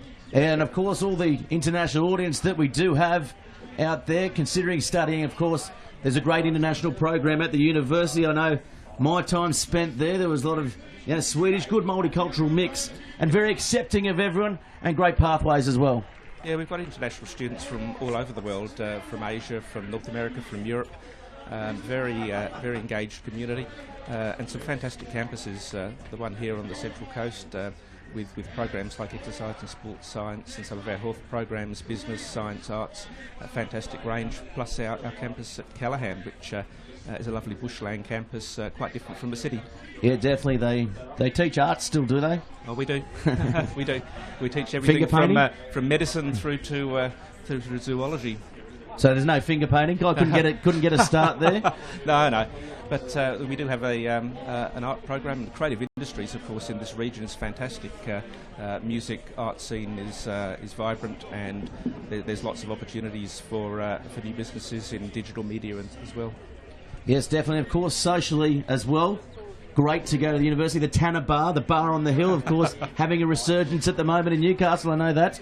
Yeah, look, the bars are a feature, but we just opened at the beginning of this year another 800 bed accommodation in Newcastle, in 4 apartment towers. So there's a lot of people now living on campus there. Yeah, definitely, and they're very, very impressive as well. Those buildings, they overlook the rugby ground there, and I'm fortunate enough, I guess, to call rugby there. So they definitely cheer on the local fraternity. Yeah, and of course, you're building that brand new facility in the centre of Newcastle. What is it, $26 million project? It's a $95 million project, actually. So it's our business and law. I've never been good with numbers. Oh, there you go. Except scores, I guess. But we'll open in 2017 in the CBD. Good connection with the business community, a connection with law, and a really, really fantastic building with lots of exciting learning spaces and social spaces. Yes, definitely. And Hanson Young can. The builders on that project as well, obviously delivering awesome projects across Newcastle and across Australia as well. It's up out of the ground now, so we're looking forward to seeing it evolve. There's a webcam somewhere, so we're just stepping through, and we'll have a shot of it from the time it was a vacant lot right through to when it's completed. I noticed as well there was a competition, Name the Crane. Name the Crane. Which you could name the crane. Yep. For the development in there. And of course, talk us through we'll focus back on Wyong, we'll focus on the Central Coast. The Central Coast campus, it's lovely here. I mean, there's trees in abundance. You're close to some beautiful beaches. Where else would you be? Look, it's a wonderful environment. We've been operating the campus in partnership with Hunter TAFE for 26 years now.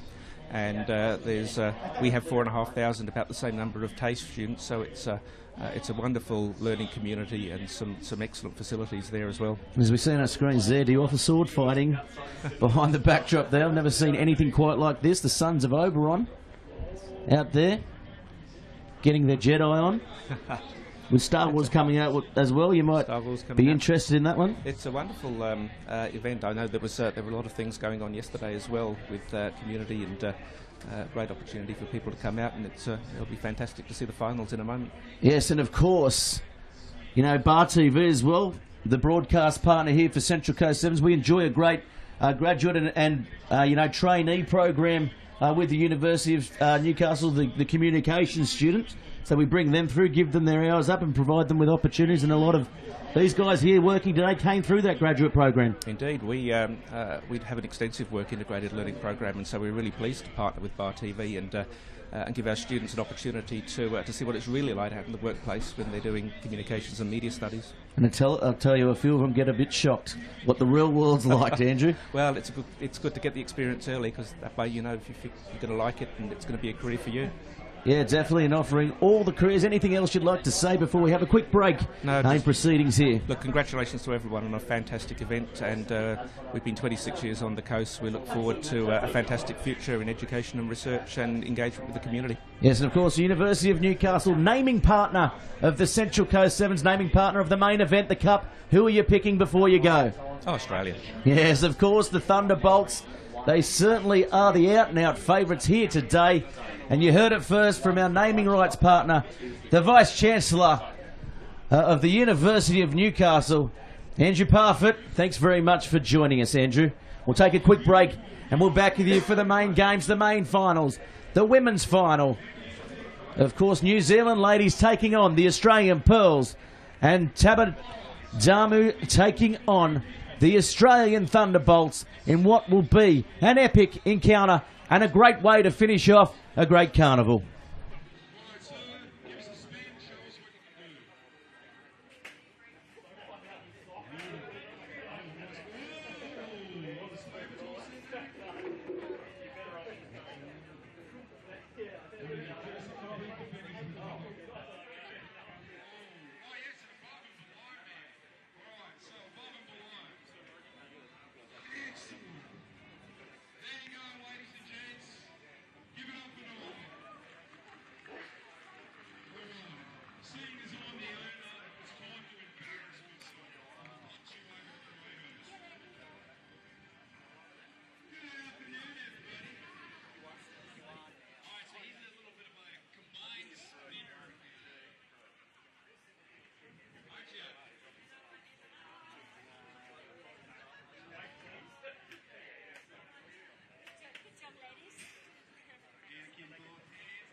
Thank you, sir. All right.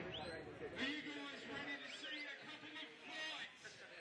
Oh, who said no? Oh, good to go.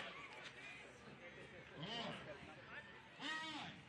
Anyone that side of the side? You're a man? Who we going first? Will be TJ. Put up your hand. Jedi. So that side's cheering for Jedi. These guys here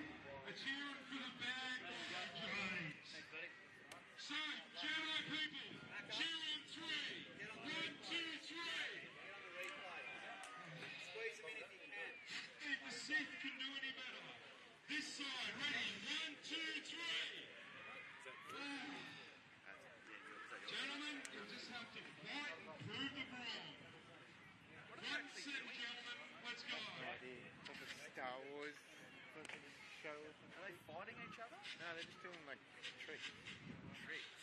Spinning it and stuff. Okay. Well, they might be fighting each other. Oh, nice little start there. Oh!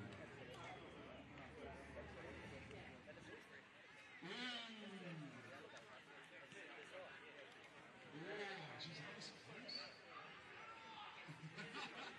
We've got a bloodthirsty crowd. That's what I like to hear. Oh! Nice hit. Hard knowing, Mr. Kane. Let's go.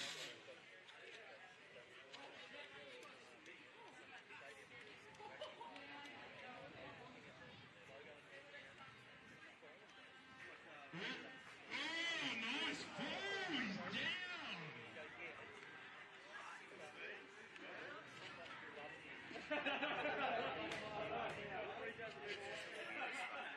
Yeah, insane. Oh, nice, that's close. Come on, let's go, Jedi!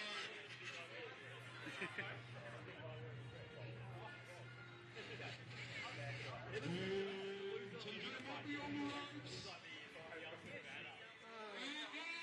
he's taken out the leg. Ooh. Oh, there goes the arm. All right. TJ, the leg, or do we want him to die? Oh, the crowd has spoken. Take him out, sir. Oh, he's going to cut his head off. This is not G-rated. Oh, disrespect. Give it up, ladies and gentlemen. Change the rating on the Dark TV. Good up to you, mate.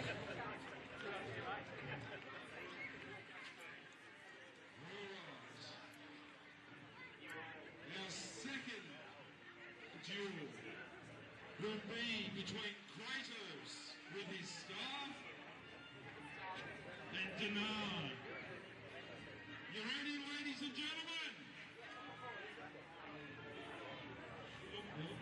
Hang on.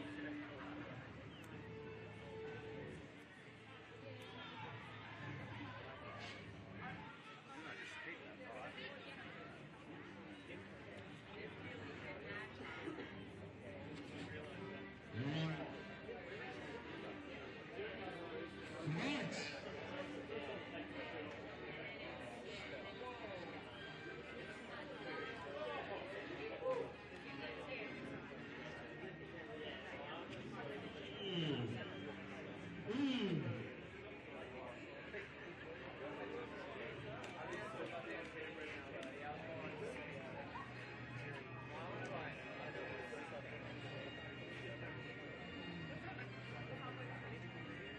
Nice gentleman. Come on, cheer for him.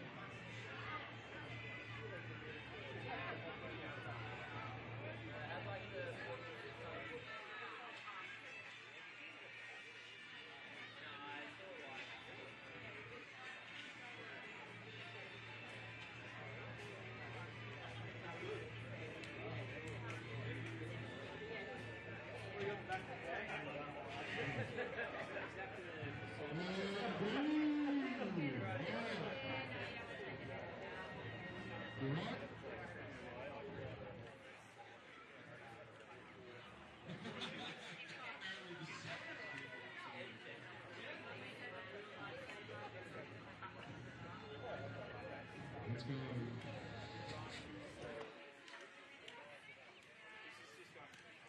That's better, gentlemen. Oh, across the face.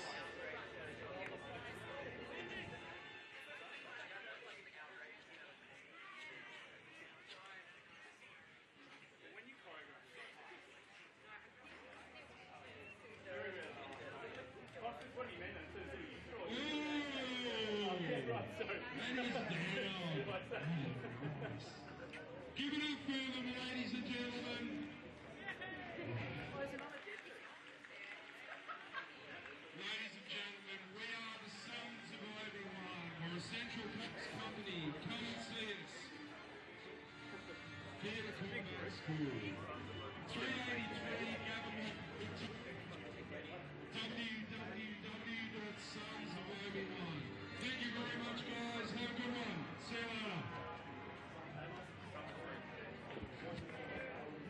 that was the Sons of Obi-Wan. So thank you very much, guys. A fantastic display of your lightsaber swordsmanship. So we're only a few minutes away now, and then we'll move into our last two games. Our big ones, the Cup Finals. First of all, we the Canisio Cup Women's Final, the Aussie Pearls versus New Zealand. And following that, we have the Men's Final, the Aussie Thunderbolts up against Sambadamu.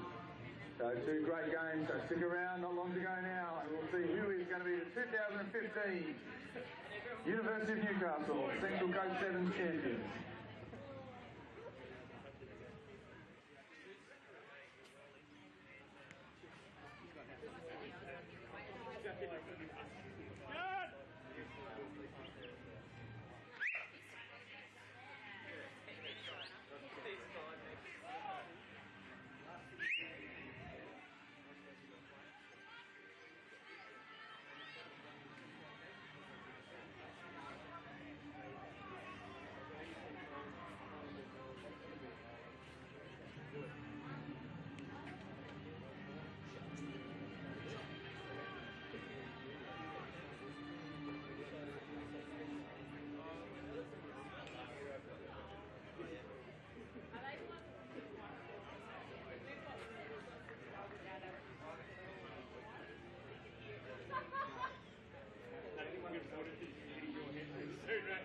Find out.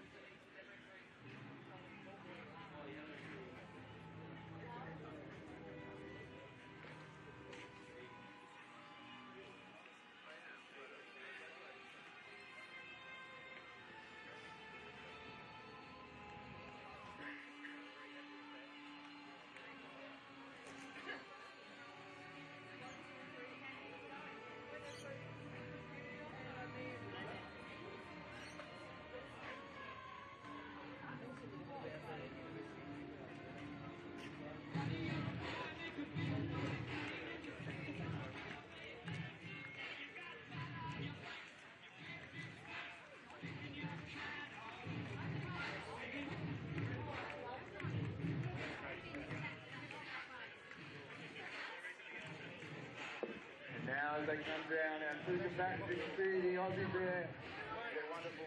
Welcome back to the coverage, everybody. Listening in around the world, of course, it is the Cup Final, the Canisio Cup Final. Here, the second last game of the day. We've got the Aussie Pearls taking on the New Zealand ladies squad. With us in the box, Peter Jolly, and of course, a special guest. A special guest.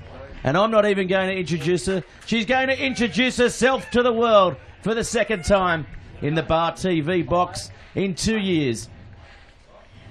It's Jen Kish.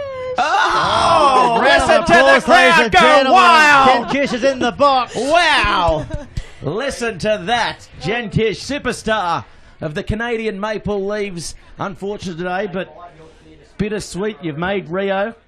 We did in Amsterdam, and it was a great ending to the series, and to win that tournament as well was awesome. Yes, definitely. We noticed in the commentary box up here as well that your hamstring heavily strapped. How's that feeling? Did you get a kinesio rub down over there?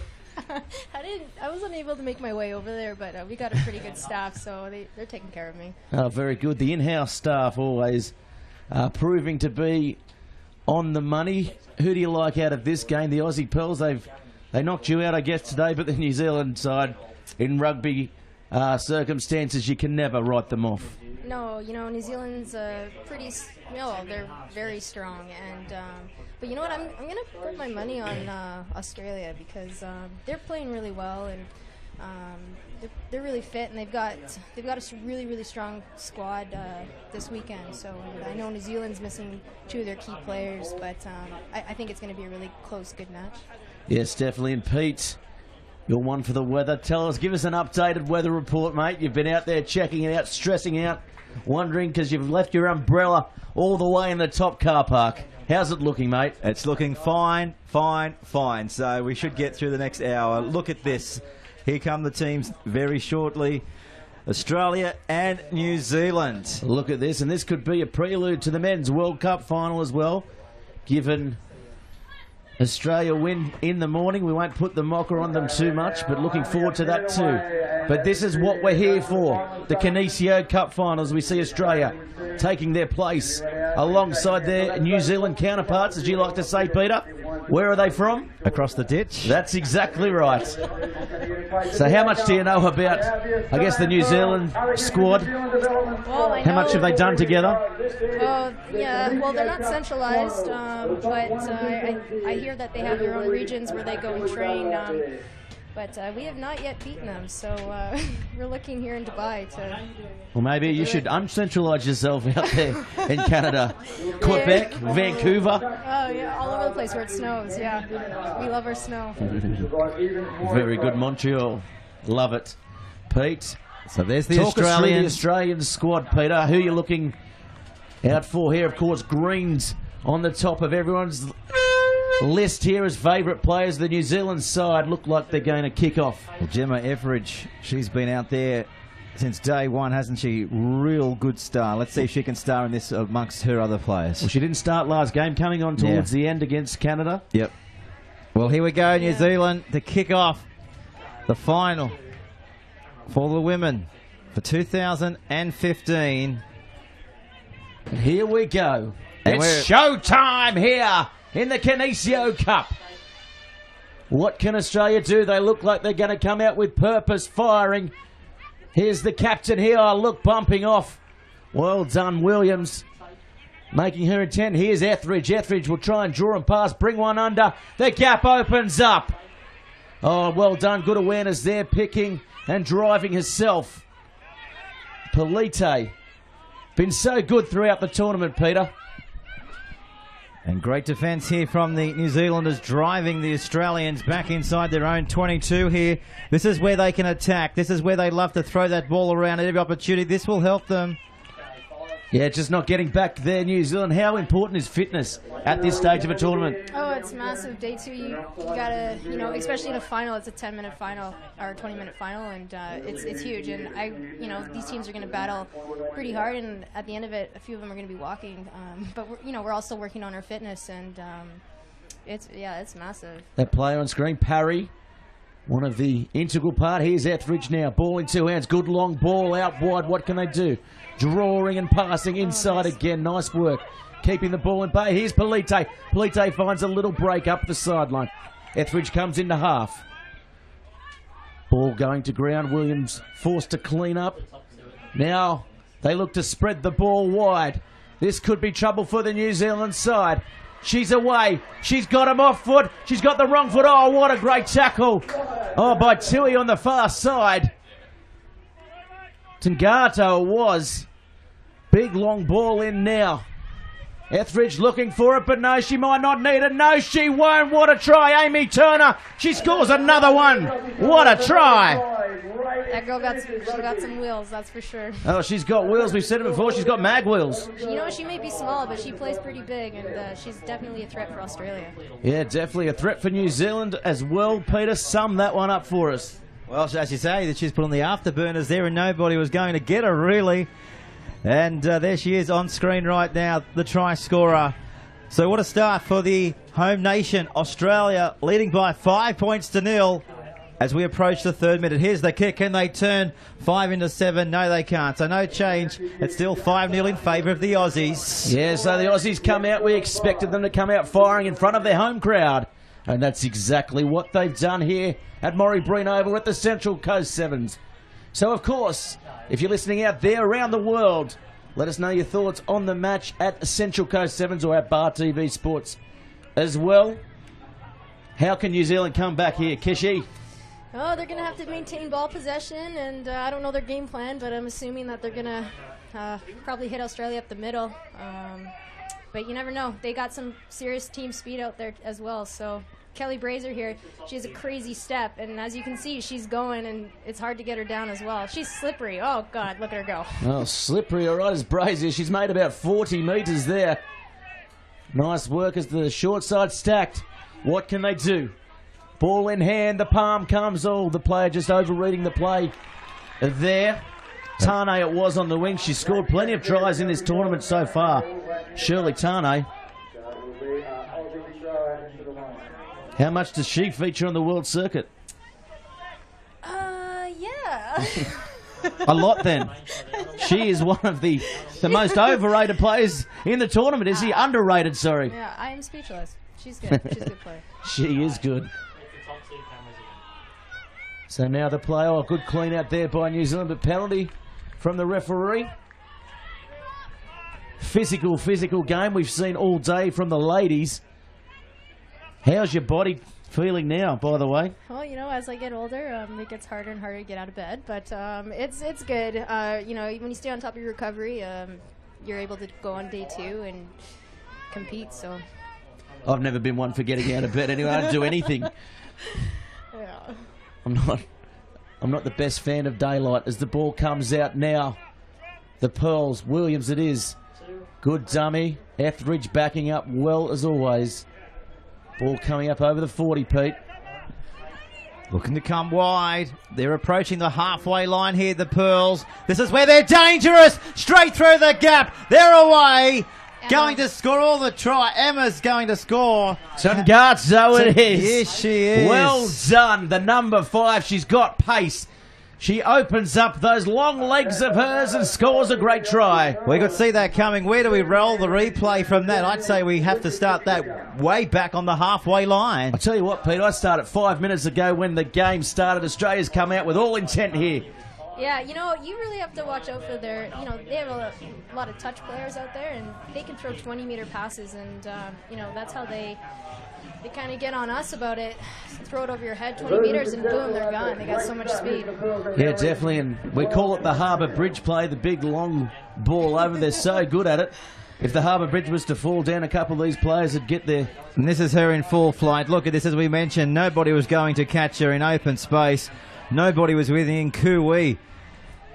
And Australia, what a start. Explain that to our commentary guest, Peter. Within Kui. That's an Australian term. That's an Australian term. That's a Pete Jolly. We come from the land down under. Look at that. Here they go again. Here they go, Gareth. They're about to score another one. Oh, she's over again. Tungazzo, what a try off the kickoff. Oh, she's got a double within the space of 30 seconds. Can you believe this? I believe it. Do you believe it? Oh my word. You know, New Zealand's sleeping right now. They got to wake up because Australia's putting on the pedal right now, and they're just relentless. They are not stopping. Do you know anything about V8s?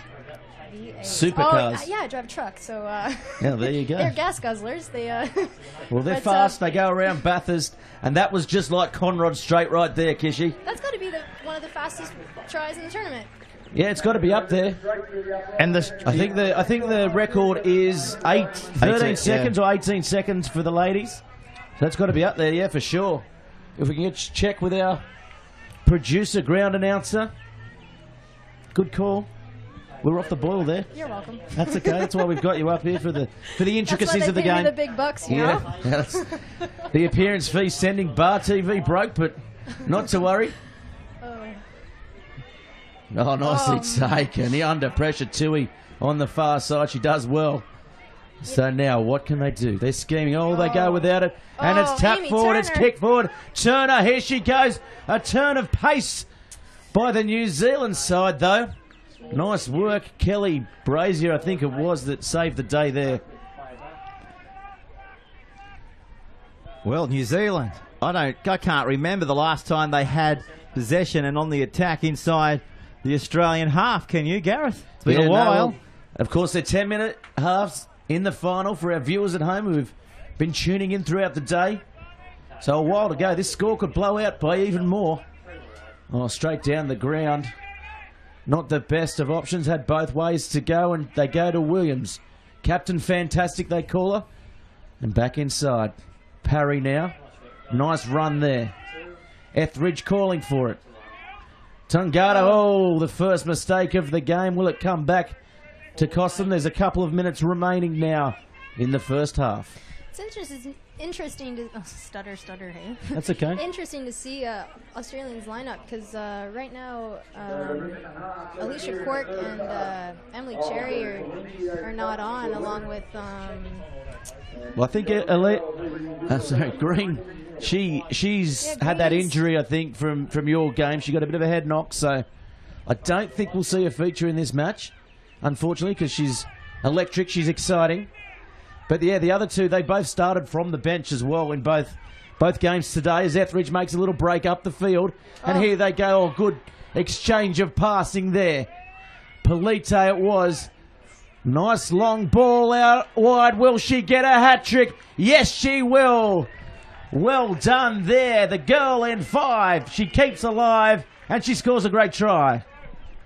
Well, Australia, they just keep on doing everything correct. They can't do anything wrong, can they, the Aussies, so far in this first half? We only got 40 seconds to go. 24 points to 0. One-way traffic here in the final. What do you do if you're New Zealand? Shell-shocked coming into half-time. As a captain, what do you say to your side? Well, you know, you can always get out of the hole, and speaking from experience, we've been down 19-0 in a final once, and we came back to win it, so it's not all over. You know, New Zealand always comes back. New Zealand was down by 2 tries last 2 minutes for us in one of the tournaments in Brazil, and they came back and they beat us by 2. So I would never count these guys out because they just don't stop either. Do you ever deliver a rocket up your side? Just get right up them? So what are you doing? Why are you even here today? No, you gotta stay inspiring. You gotta. Fair enough. You can't blow your players up. You need as many out there as you can get. Oh, of course. It was proverbial, Peter, as the kickoff comes. Well taken again. Australia is so good at the breakdowns. You don't have that latch. They're going to steal that ball right from you. And Etheridge, she's playing out of her skin here as well, putting lots of pressure on. And that'll be half-time by 24-0. Talk us through that. It was an absolute blitz by the Pearls. What do you say? Well, you know, they came out blazing, and I figured that they would. They've got a strong squad right now, and they've been working really hard on their fitness, I hear. And, you know, we had competitions against them leading up to this tournament, and they gave us a run for our money, and vice versa. But they're a very strong team right now, and you're not on your game, they're going to run away with it. Yes, definitely. And Peter, how'd you see that half going? Well, mate, as you can see by the scoreboard, 24 points to 0. This will have to be a tale of 2 halves for sure. New Zealand, they've just got to put the first half out of their mind, start fresh. And but the most important thing, I think, without going too far into it, is they've got to be the next to score to get back into this, because it's only 10-minute half in the final. There they are now, just trying to figure out what they can do to claw their way back here. It's a long way back from here, though. It is a long way back, but they are 10-minute halves. They've got 3 more minutes to see if they can come back and try and level this match. As we look at some of the highlights here, look at the long balls there. Oh, yeah, it kills me. It's great. Well, the gap opened up as well. Good try. Amy Turner's just a fantastic player, and you know, Sharni Williams leads these girls so well, and it's just great to see how well they work together and the support that they have. Yes, definitely, as we see the bench.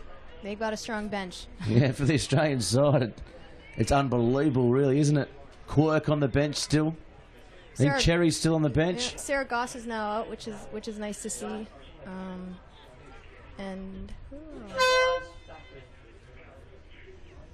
So now Etheridge with the restart. The Pearls in command here in the second half of the Central Coast. 7s went up for that. Didn't look very good, did it, Tui? To her credit. When she hits you or goes up for a ball like that, that hurts. That hurts. Yeah, she hit the ground with a bit of a thud. She's a tough girl, though. She'll walk it off. That's how we do it. Walk it off. It's a pride. It's pride at that point. You just got to get up. No quarter, I think they call it. So the line out coming. Etheridge with it.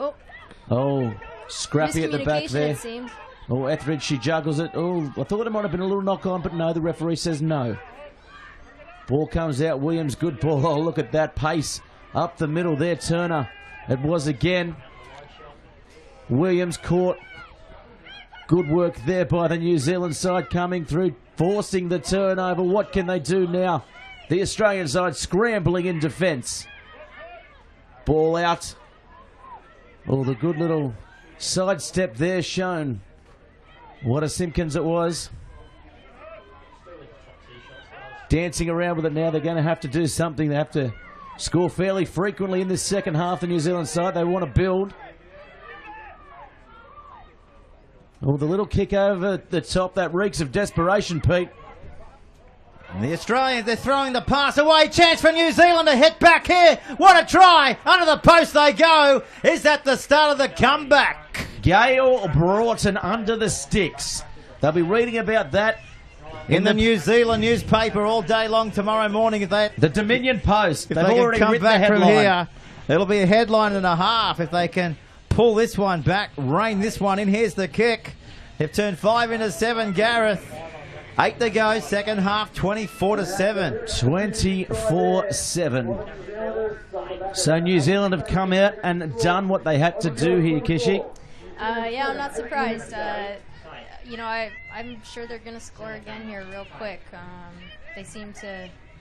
They thrive on it, don't they? Yeah, I don't know what it is, but this is what they do. They they like to catch. It's like cat and mouse. That's okay. That's right. Tom and Jerry. Tom and Jerry. We're all fans of them. We've all been there.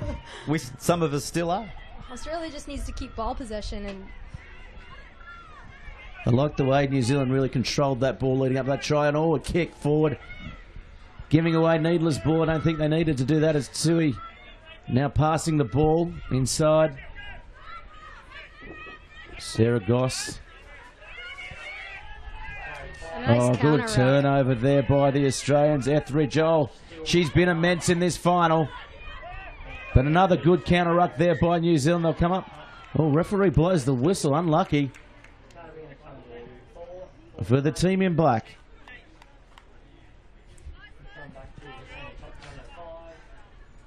So, scrum will set. Etheridge comes from the field. Oh, Kazlick's now on, which is... Well, you got to watch her. Yeah, definitely a good ball player. Yep. Comes from touch.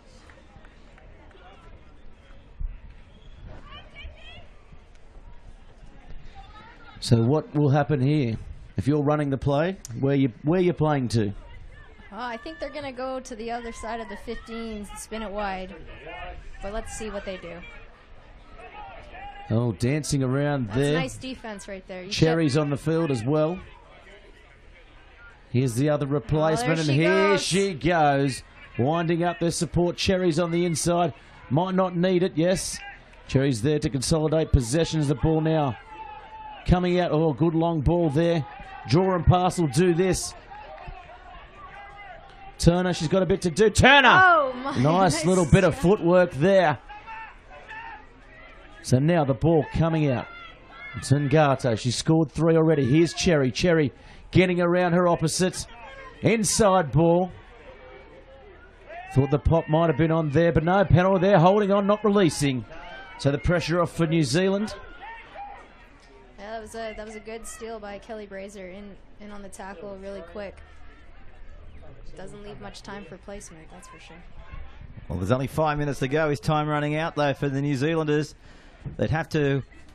Try a minute, Pete. Yeah, well, that's it. They'll have to go the length of the field here and turn it on. They're going to get themselves back into this final.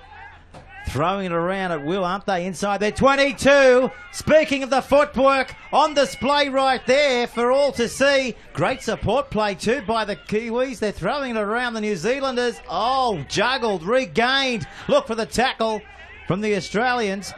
Creates space though here, Gareth, out wide, doesn't it? And they're throwing it around. Nobody wants to go forward. They're going backwards, but maybe that's a method to go backwards to go forward.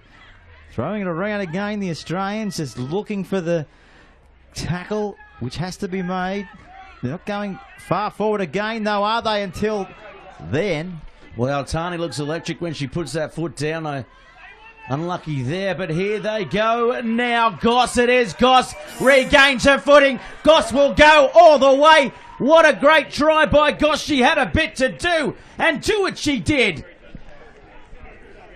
there's a lot of hands on hips right now, and that was a long phase of play, and a long phase of play like that in a final is definitely tiring, but that was great work by Goss, and she deserved that try. So 4 minutes exactly. They're coming home here, New Zealand. Have they left their run too late, though? Everybody from across New Zealand, they'll say they're still in this up to their necks. They certainly are. Looks like maybe Cherry is coming on. Green is coming on the field by the looks of things. So 3.5 minutes left in the sevens game is a lifetime. So it may look like they're in a deficit right now, but I think, like I said, I think it's going to be a close game, and I still think Australia is going to. Well, it's only 2 tries now. Oh, I know. 2 converted tries. Australia needs to just maintain ball possession and stop kicking it away. But I can't believe they kicked it away down here earlier on. They could have built to something, sucked in a few players and used the ball out wide. You should play. Well, I didn't always have these dulcet tones, Kishy. As the ball stepping and jinking away. Amy Turner it is again. Green gets the ball out wide, but it's going to be called a knock-on. So Australia doing everything now to get New Zealand back into this game. And we look at the scrum. How hard are these scrums at sevens time as well? Obviously completely different to 15 aside. Yeah, they're tough, and when you're fatigued, your posture kind of goes. But you just gotta dig the heels in and make it sturdy. And it's sometimes these teams draw penalties. So. Well, I know what you're talking about posture here. I've been sitting on this stool for 2 days straight. We're the Hunchbacks of Notre Dame at the moment. That will be the Hunchbacks of Wyong Leagues Club later, Pete. There's the ball coming in now. Out. New Zealand with another good opportunity here to come back, to hit back. It'll be a comeback for the ages. They're playing very good control. Oh, holding on, says the referee. The ball came out the back. Lucky. You know what? Sometimes there's calls that don't go your way, but that's just the nature of the sport. So just checking the official scoreboard here. 1 minute 40 to go. 1 minute 40. You'd just like to think that Australia's sucking up that bit of extra time. It saved them maybe from what looked like could almost have been a defeat in this second half. They go up. That's nicely done there. Cherry's out wide. Oh, nice ball, nice line as well. Hitting it on. Held up nicely by Amy Turner. So they come back now. Here's the captain, Williams. Williams calling players in, dummying. She's lifted now. She's lifted for her team. So Cherry now getting the ball out. Turner. This is going to be real trouble here as Polite takes it to ground. Green outsider, doing well cleaning out there. 40 seconds. Kaslik now with the ball. She's got a captain on the outside. Kaslik inside, finds support. Cherry scoring a great try to wrap up this game and wrap up the Canisius Cup final. That is great patience shown by Australia. Going one side to the other side, really stretching New Zealand on the defense. And sure enough, there's a hole in the middle, and that's where Emily Cherry just takes it up and puts it down for 5 points. And as we've said all day, that's the cherry on the top. Plenty of cliches up here. You guys are so witty.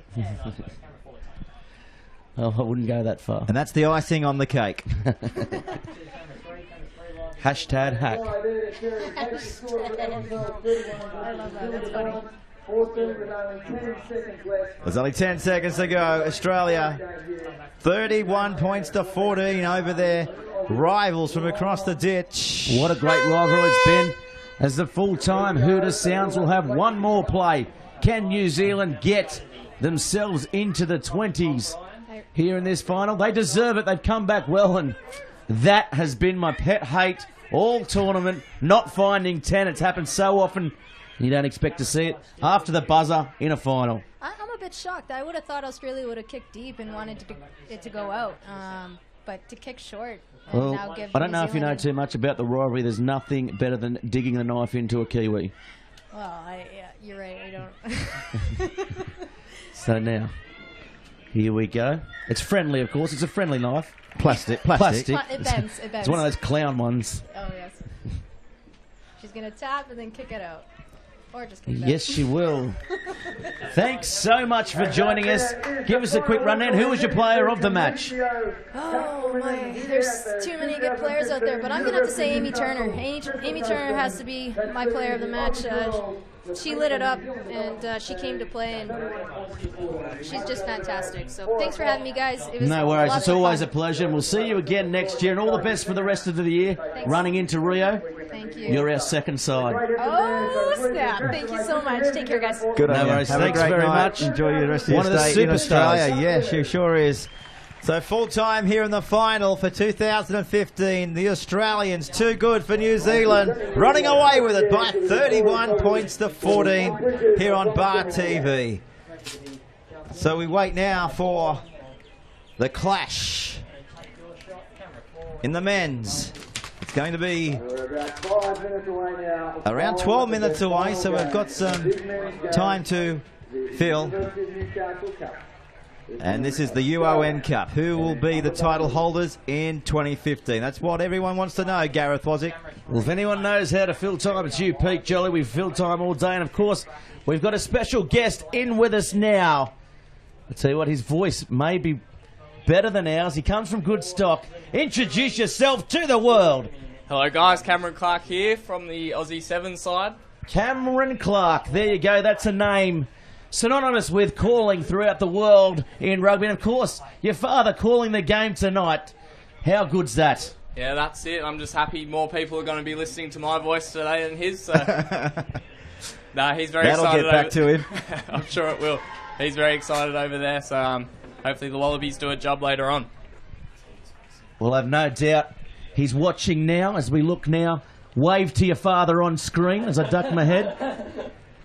Watching all over the world in the wee hours over in London. Of course, the World Cup. We see the Australian side of the mill there. The winners there, the Kinesio Cup, and you'd be happy with that, yeah? Yeah, definitely. I mean, we spend every day with these girls just in our training facilities on the northern beaches. So it's great to see them take out the cup, and yeah, it's a great performance from them over the weekend. Well, definitely, and they tell us that they do train a lot harder than you guys as well.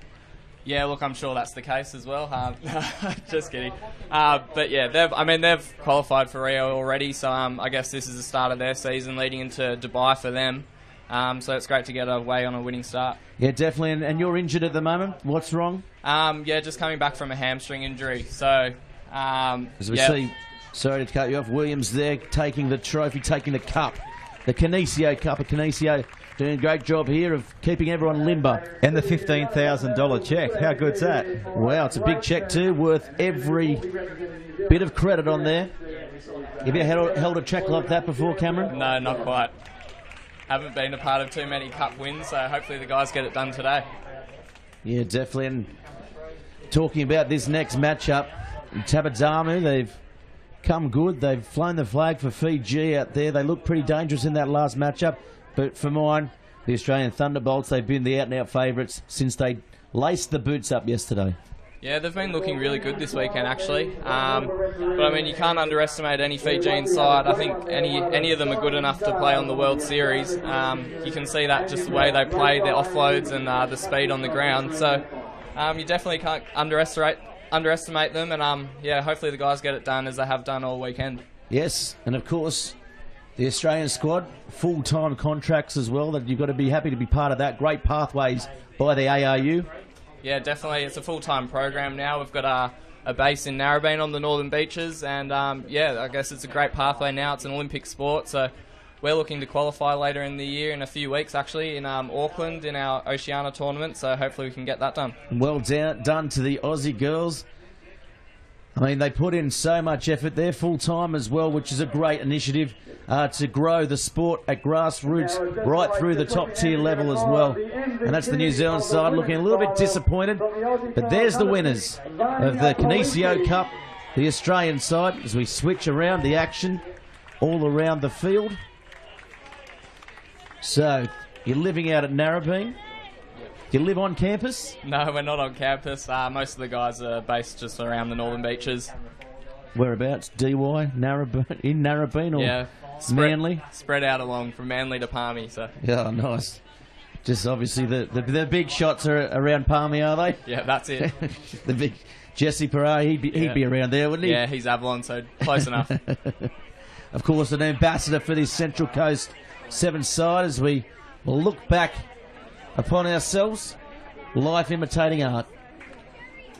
And of course, down there on the field, the presentation by Team Kinesio. Couldn't do it without the corporate sponsors here, of course, University of Newcastle. Visit newsouthwales.com. And the place where we are, the place to be, Wyong Shire Council, supporting the Central Coast 7s.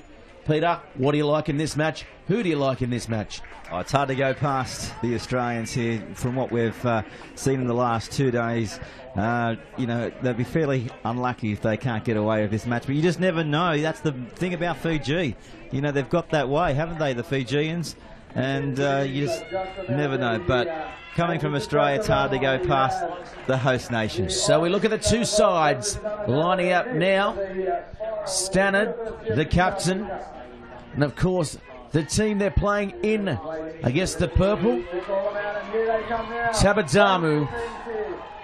This should be an epic encounter. Looks like they're going to, the visiting side, take the kick, take the ball at the start of this match as they come in for the huddle.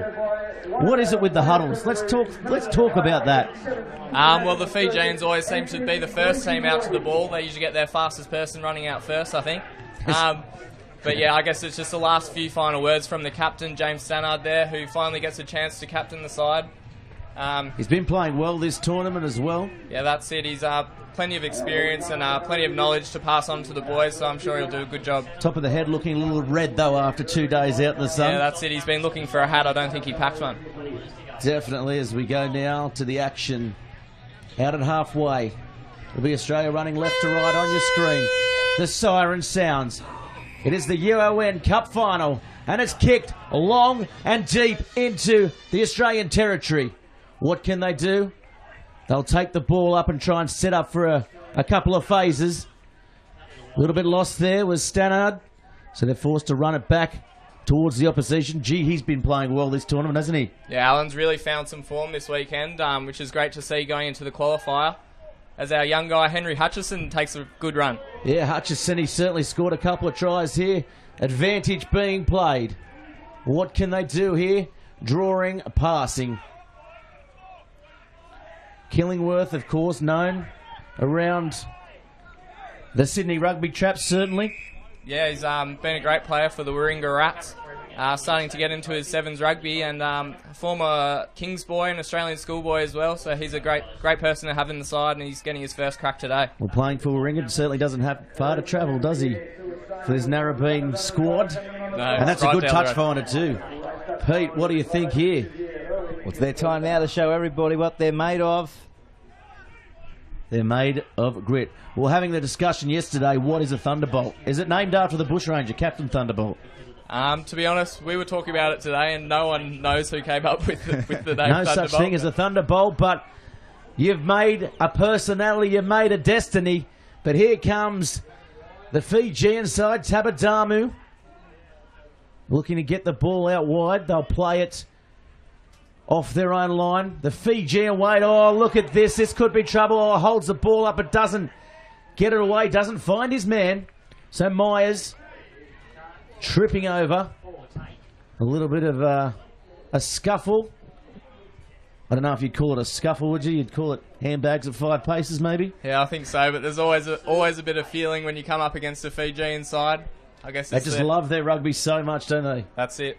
I think the man you see standing at centre there for the Tabadamu side, he's played about 1,000 tournaments on the World Series, so he's definitely one to look out for. As we go to the action. Great shot there from behind the play. Bar TV having every angle of this final covered here. Oh, they put the ball on the boot. It's going to be a foot race. There's the young man. Good chase there. Hutchison it was, but copped a bit as well for his efforts. So what can they do now? Australia playing very flat.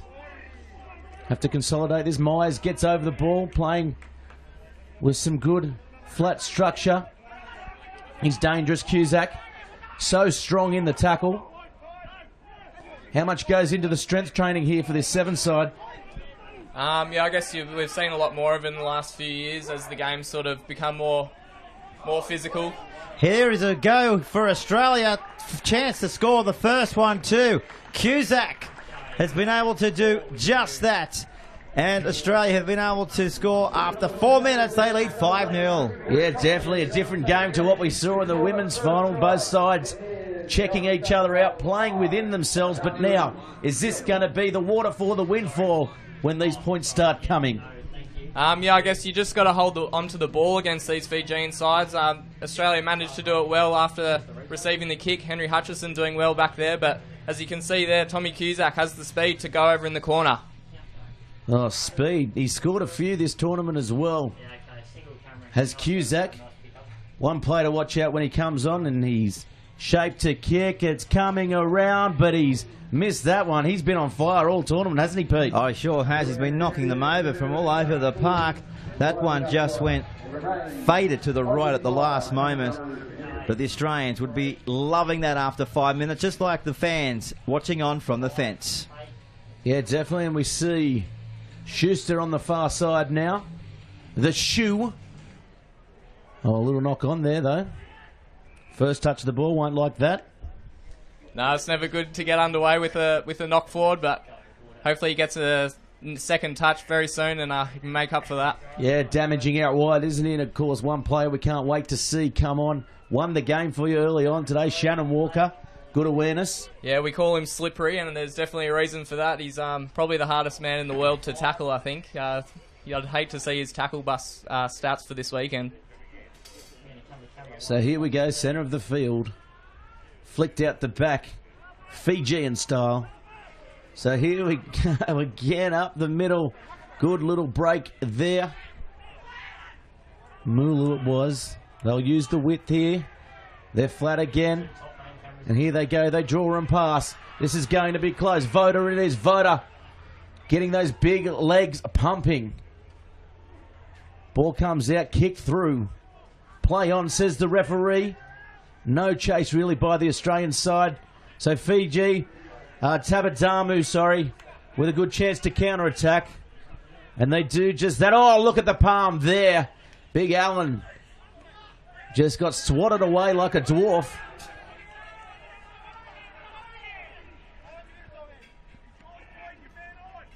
And here they go up the middle. Here's Tabadamu, the big number 8.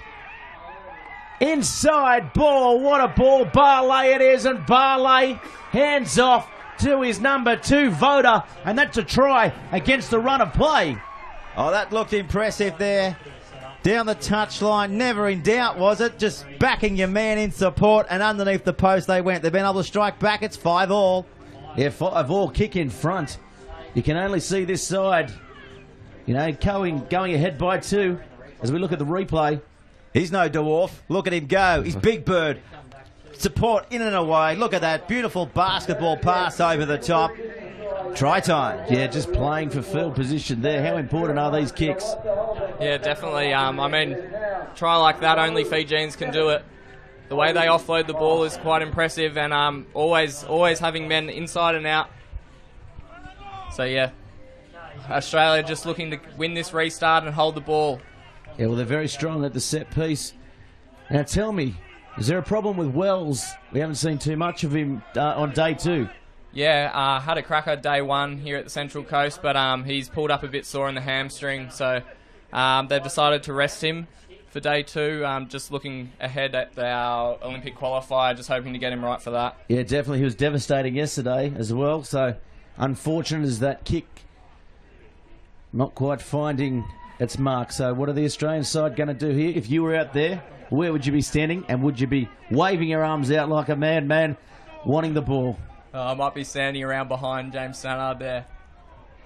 Very good. So they go to the far wing. Here they go. Cusack, inside ball. Schuster. Just consolidating it. They go the short side. Could be trouble here. He's breaking free. Look how strong he is there. Myers on the far side. So Schuster now with a long ball to Cusack. He's got his captain outside, but he goes straight. He straightens up. He goes hard. Can he pop the ball away? Yes, he can. Schuster will score. What a try under the sticks. Schuster, the shoe. We talked about getting a good second touch. I think that's a good one from him, scoring under the sticks. And Stannard will pop this over to make it 12 points to 7.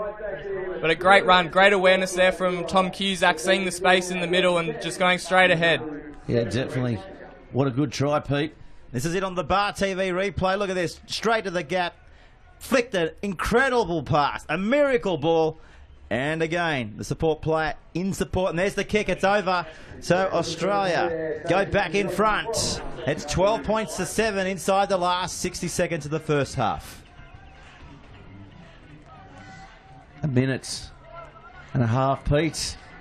Judging by my counting.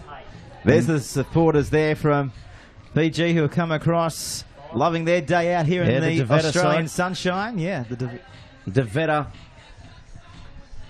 not having the best tournament. Oh, good kick there. The Australian side do well. Here's trouble. Oh, look at the feet on that. And he's away. Hutchison scores off the kickoff. Perfect way to win your restart and get away to another try, just to make that gap a bit wider. Henry Hutchison, the young 18-year-old, first year out of school. Australian schoolboys for a couple of years. Believe it or not, it's his first ever Sevens tournament, so it's a great way for him to start his final. Well, dare I say, it won't be his last either. Look at that. What about the footwork, Pete? Oh, that was incredible. Bright future. Here's the kick. The goal kicking's been sensational all day for Australia, and it continues right up to the final whistle here at halftime. 17 points to 7. With 8 seconds to go on the clock. Yeah, definitely the Australian side have come back well from that try by this Tabadamu side. Australia really have to work hard on this restart. The last thing you want to do is give away a try at half-time. Oh, look at that. Cusack goes up for it and they come back with the ball. Schuster is the man with it. The siren has sounded. Myers now trouble. Here's the captain. Dumming. Oh, look at that. That is skills that a rookie can't buy from the veteran captain Stannard there. Penalty. So they'll have another crack at it, Pete. See what they can do here. They're going to just look around and see what their intention is. He's taken a shot. They're going to take the shot. For the first time today. What is all that about? It's wide. So they'll go into the break. 19-7. Yeah, it's a great start for the Aussie guys. That's the first time ever in Central Coast Sevens history that someone's gone for a drop goal and it's taken the Australian side to do it. They must have been a bit heavy on the legs, breathing a bit hard. I would have liked to see them have another crack at them there, put another try on, but yeah, I guess the 3 points is better than nothing, I guess. Yeah, definitely. I know McCutcheon comes from good farming stock, so maybe they're playing for sheep stations out there. Yeah, it could be. He's another one, unfortunately. He's been ruled out of this final with another slight hamstring strain, so they've told him to take the seat for the afternoon. He's only just come into the squad as well. Yeah, that's it. He's been a member of the successful Waratahs in the last few years, so it's great to have him on board. He brings a lot of, I guess, aggression up front. Great ball runner, great over the ball, so it's good to see him running around in the Sevens jersey. And of course, you guys playing under Tim Walsh as well. He's got both roles as we look here at Myers taking the ball forward. A nice little ball to Cusack to set up that first try. But you're playing under, I guess, Tim Walsh. He's got both roles with the ladies and the men's squad. How hard is that improved, I guess, the standard you guys are playing at? Yeah, I guess Tim was around a lot with our old coach Garrett before he left, so he definitely knows how we play and he hasn't looked to change a whole lot going into this qualifier. It's been a busy weekend for him, looking after both men's and women's, but he's done a great job, and yeah, he definitely brings a lot to our team in his skills coaching and stuff like that, so yeah, we're happy to have him on board. And of course, Garrett and John joined us in the Bar TV box too last year, so yeah, you're in good company here. Yeah, I'm sure we'll be happy saying that. Yeah, definitely. He was very affable, very approachable. Just going through Twitter, actually, Gareth, we've got a few tweets coming in from right around the world, as you'd expect here for the final. They're watching our coverage in Peru, in Lima. Of course they are.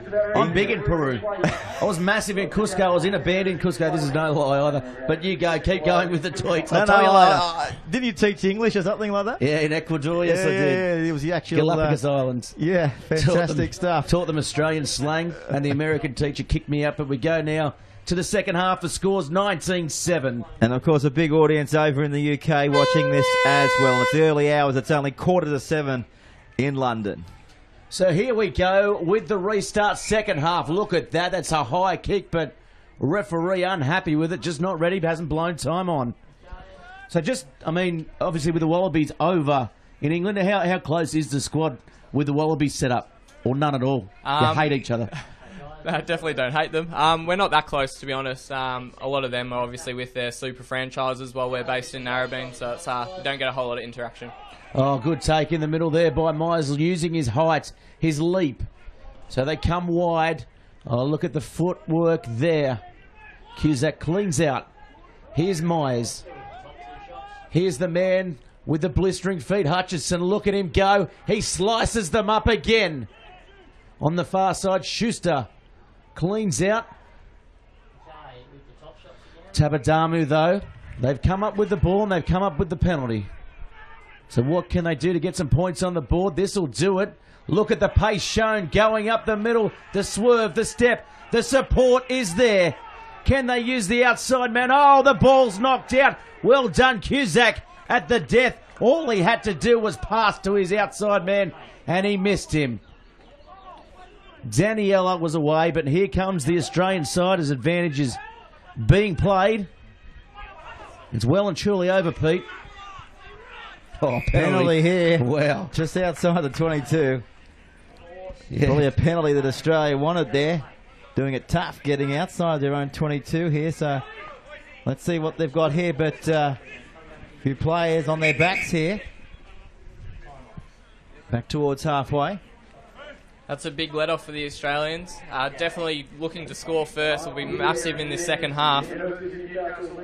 Evan Barney, he's getting some attention out there to the knee. It's heavily strapped. He's got that kinesio tape on it. There he is on screen now. Just over there with the trainer. He's got a fair amount of strapping all over his body. The magic spray, getting a run for its money there. How does that work? Yeah. Is it magic spray? It must be. Look at him run off now. Wow. Let's get a bottle of that. And spray magic everywhere. All through the party box. Of course, it's not the commentary box. We've said that all weekend. The party box. It's all happening here. Cameron Clark experiencing firsthand. Oh, nicely done there. Set piece. Played good. Schuster has the ball now. Hutchison, little goose step, getting around his Fijian counter. What a grubber. Sits up nicely. He's got Schuster. Can he use him? He won't need to, will he? Yes, he will. Popping the ball up. Can he? Yes, he can. Schuster scores a magnificent try. Brilliant try. Have a look at us here in the commentary box. We'll go back down to the ground. That was a stellar try. Thought for a moment he may not have been able to pop the pass at the last minute, but the thing you cannot do is underestimate the Australians. They can just do anything. They make Jack in the box look proud, don't they? You just pop up from anywhere. Have a look at this. Talk me through this replay, Henry mate. Hutchison, he's practiced those kicks every training session, and it's finally good to see one come off there. Unfortunately, he took the foot off the pedal and he's come up short, but it's great support there from Schuster, who gets another try in this final. Yeah, definitely. I think maybe Schuster may be a little bit annoyed at him. He could have passed a little bit earlier to him, but I think he's happy with the 5 points. I don't think he saw the big Fijian coming from behind with eyes not in the back of his head. And Walker's on now, so he's the player. Looks like the number one out there for Australia. Is that a replacement player? Walker's definitely not the man you want to see opposite you coming into the back end of a 20-minute final. So Australia Looks like they've drafted someone from maybe another side in the number 1 jersey, is that right? Yeah, that's Tom Connor coming into the side for this game. Tom Connor. Tell us about him and how proud would he be to be donning the gold jersey? Yeah, he'll be very proud. He went to school with Boyd Killingworth there, so they're locking arms in the scrum. So another Warringah rat, is he? No, he's a Randwick boy, I think. Really? That's a very DY haircut, though. It's definitely not Eastern Suburbs. Looks a bit like Blake Austin from the Raiders. A little bit, but I'm sure he'll fit in just fine in Bondi. Yeah, definitely. No shoes and, you know, at the cafes. Latte.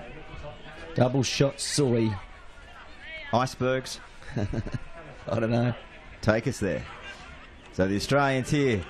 Big push. Oh, penalty. So drawing the penalty straight away. What can we do here? What are we doing? Set piece? Set move? I think they'll probably kick to the line here, use a bit of the clock, wind it down just that extra little bit to try and make it out of reach for the Fijians. Well, there's still 5 to go, so the game still anyone's in Fiji. Tabadami, they're a side that, you know, from Fiji that obviously plays from their own line. They can score from anywhere, make you pay. Oh, Myers cleaning up a scrappy line-out ball. So short arm penalty to Tabadamu. Quick tap taken. What can we see? What can we see unfolding, Peter? Hopefully we'll see a lovely piece of footwork. That's exactly what we were able to see there. They couldn't go far though. They're trying to come outside. They're 22 here. Lovely pass out the back. Even better tap away. The Australians are awake to any tactic, but not yet. This is the space that we love to see them playing in. Juggled, lost, right on the halfway line. Yeah, Wonga was unlucky there. He had open space in front of him. He's an out-and-out flyer as well. We've seen him score some amazing tries this tournament. His eyes were on the try line there, Cameron. Yeah, definitely. I think you'll see most of these Fijian guys go the length of the field if they need to. Just have a look at this. This was impressive. I know it came unstuck at the end, but that's what we love to see from them. What about the one-handed flip? Yeah, incredible stuff. You just can't teach talent like that, can you? No, they can only play like that, I think. It's as raw as it can get. So now coming out, here he is, Walker. What can he do? Slippery, they call him, and turning his player on the outside. Schuster comes around. There's bodies in motion, but they're forced to take the ball to ground here. 30 out. Myers is calling for it. The long ball option was maybe on there as they turn. Oh, that pass. Oh, look at that crunching tackle on the sideline. They'll do well here, Australia. Yep. Referee not happy with that. So penalty now. Time ticking down. 3 minutes to go. Is it in the bag yet? I don't think so. I don't think you can say it's in the bag coming up against this side. They can put back-to-back tries on you very quickly. So the ball spread wide. There's Wonga. Oh, bouncing like a pinball. Tabadamu player. Here they go. He's got plenty of pace. Voda, we know that. Kakao bumping one off. Kakao. Oh, Voda on the inside, and here's the captain. Has he got the pace, Cameron? Call him home. I don't know if he's got the pace, but that man certainly does. Shannon Walker getting the big right arm out, and he's going to cross it down under the sticks for another Australian try. What a try it was, and that is exclusive. Cameron Clark right there. Watch him on the sevens field and watch him in the commentary box. And Walker, we've said it all along, what about the palm? He hasn't just got the feet, he's got the dexterity and he's got the power. Yeah, he's definitely got a strong palm there. I think you've watched him all weekend. He's bouncing people off left, right and centre, so he's definitely a special member of this team, and we love having him come on the back end of the second half and do damage like that. He's going to take the kick at goal as well. Makes no mistake of it. So 31-7 is the score. So Australia now with almost an unassailable lead here. Thought he was away. Thought he could have scored, the captain there. Do you think he had the legs, Stannard? Yeah, he's probably one of the quickest in our side, so I'm sure he probably could have got there. He's just being nice. Sure, he'll be happy to hear that too. Looking back on the replay, of course, you can watch the footage back over and over again as Myers comes from the field. We'll have the highlights up as well, Pete. Plenty of them today. Yeah, they'll be up immediately after this, so get onto it if you'd like to have a look at the replay and the highlights later tonight on Bar TV. Of course, what a great event it's been over the 2 days. Tabadama now looking to chip and chase off their own line. Unfortunately not being able to do it. Walker cleans it up. Schuster's on the outside. He gets the ball. Schuster unable to get away from his man. 50 seconds left. Penalty holding on, not releasing. How hard is it in this sevens format just to get your players around you and release that ball quickly? You just want to hold on to it? Yeah, there's plenty of space out there, so your support play needs to be very quick. Otherwise, the refs these days are very quick to blow a penalty, so support play a must. Oh, look at that footwork. Opening up now, Wonga. We said he was quick earlier on, and look at that. No one came within a whisker as he scores underneath the posts. Tell you what, we're coming into the Spring Carnival in horse racing. He just went as quick as the horses there. Put him down for maybe the Melbourne Cup over 3,200 metres. Shades of Winks yesterday. What about the footwork just stepping on a blade of grass? Good to see. 31-14. You just can't come up with defence for footwork like that, can you? No, definitely not. That's impressive, especially in the 20th minute of a final. All these players are used to playing 14 minutes, so it's a big step up. So the full-time siren goes. What will Australia do? They've won the matches 31-14. It's going to be 31-21. And what a try. What an intercept. Vota, he's been one of the best out there for this side. And that's a deserved try to finish the match. Well, always supporting your ball carrier to the last second of the match, and how pivotal was that? Well, he wasn't supporting, he was running into the chasing, hole. Wasn't he? Yeah. He hit the hole. The hole was meant for the Australian player, but he got it. And what a great try to finish the match, Cameron. Yeah, great try to finish the match. Probably a better reflection of the game with the scoreline now. The Tabadamu side really putting it in for the 20 minutes and lasting the whole length, coming up with 2 late tries there. So the score, 31-21. Before we go, who was your best out there, Cameron? For me, I think James Stannard was great leader there, really taking control of the game and marching his troops around. So I think for me, James Stannard coming in with a great weekend of footy and finishing it off well. Yes, definitely. Great work by the Australians. We knew they were going to be the favourites coming into this match, but you just never know what to expect in a final. But they've been able to come through. They've been the best team, no doubt, through the entire tournament. And pure justice deserved here today. Coming out victors by 31 points to 21. And they've won the tournament in their first attempt, the first time they've been here as well. As we see, the UN Cup being presented with a by the $20,000 check. 20,000. You're going to get your fingers on that, Cameron? For some reason, I don't think so. But I'm sure it'll go towards a good cause. Training facilities or what happens with the prize money in these competitions? Look, I'm sure the ARU will take hold of it and could go back into some grassroots rugby union around the place, so I'm sure it'll end up in the right hands. Well, let's hope so. Maybe come back to something like the Central Coast Sevens or a Sevens program. It'd be great to have moving forward in Australian rugby. Maybe a Sevens program to rival the Big Bash, something like that, a tournament or a season. Yeah, definitely. I think we're starting to see the growth of Sevens in Australia, especially with the inclusion of the Olympics. I think we'll see it to continuously grow, and I'm sure hopefully in the future something like that can be on your TVs. Well, it's been a big 2 days of rugby. Thanks very much for joining us, Cameron Clark. We'll let you get down with your side down there. It's been a pleasure. Looking forward to the game tonight. Of course, you're tipping the Wallabies. Yep, definitely. Hopefully they can get a good win. Australia-New Zealand final, how good would that be? Yeah, by how many today? I'm going to say 8. 8. There you Confident go. 8. Heard it first. Look forward to listening to the coverage tonight on Fox Sports as well. And of course, have a good time and have a good trip home to the Peninsula. Thanks very much, guys. Thanks for having me. All right, thanks, Cameron. Thanks, Cameron.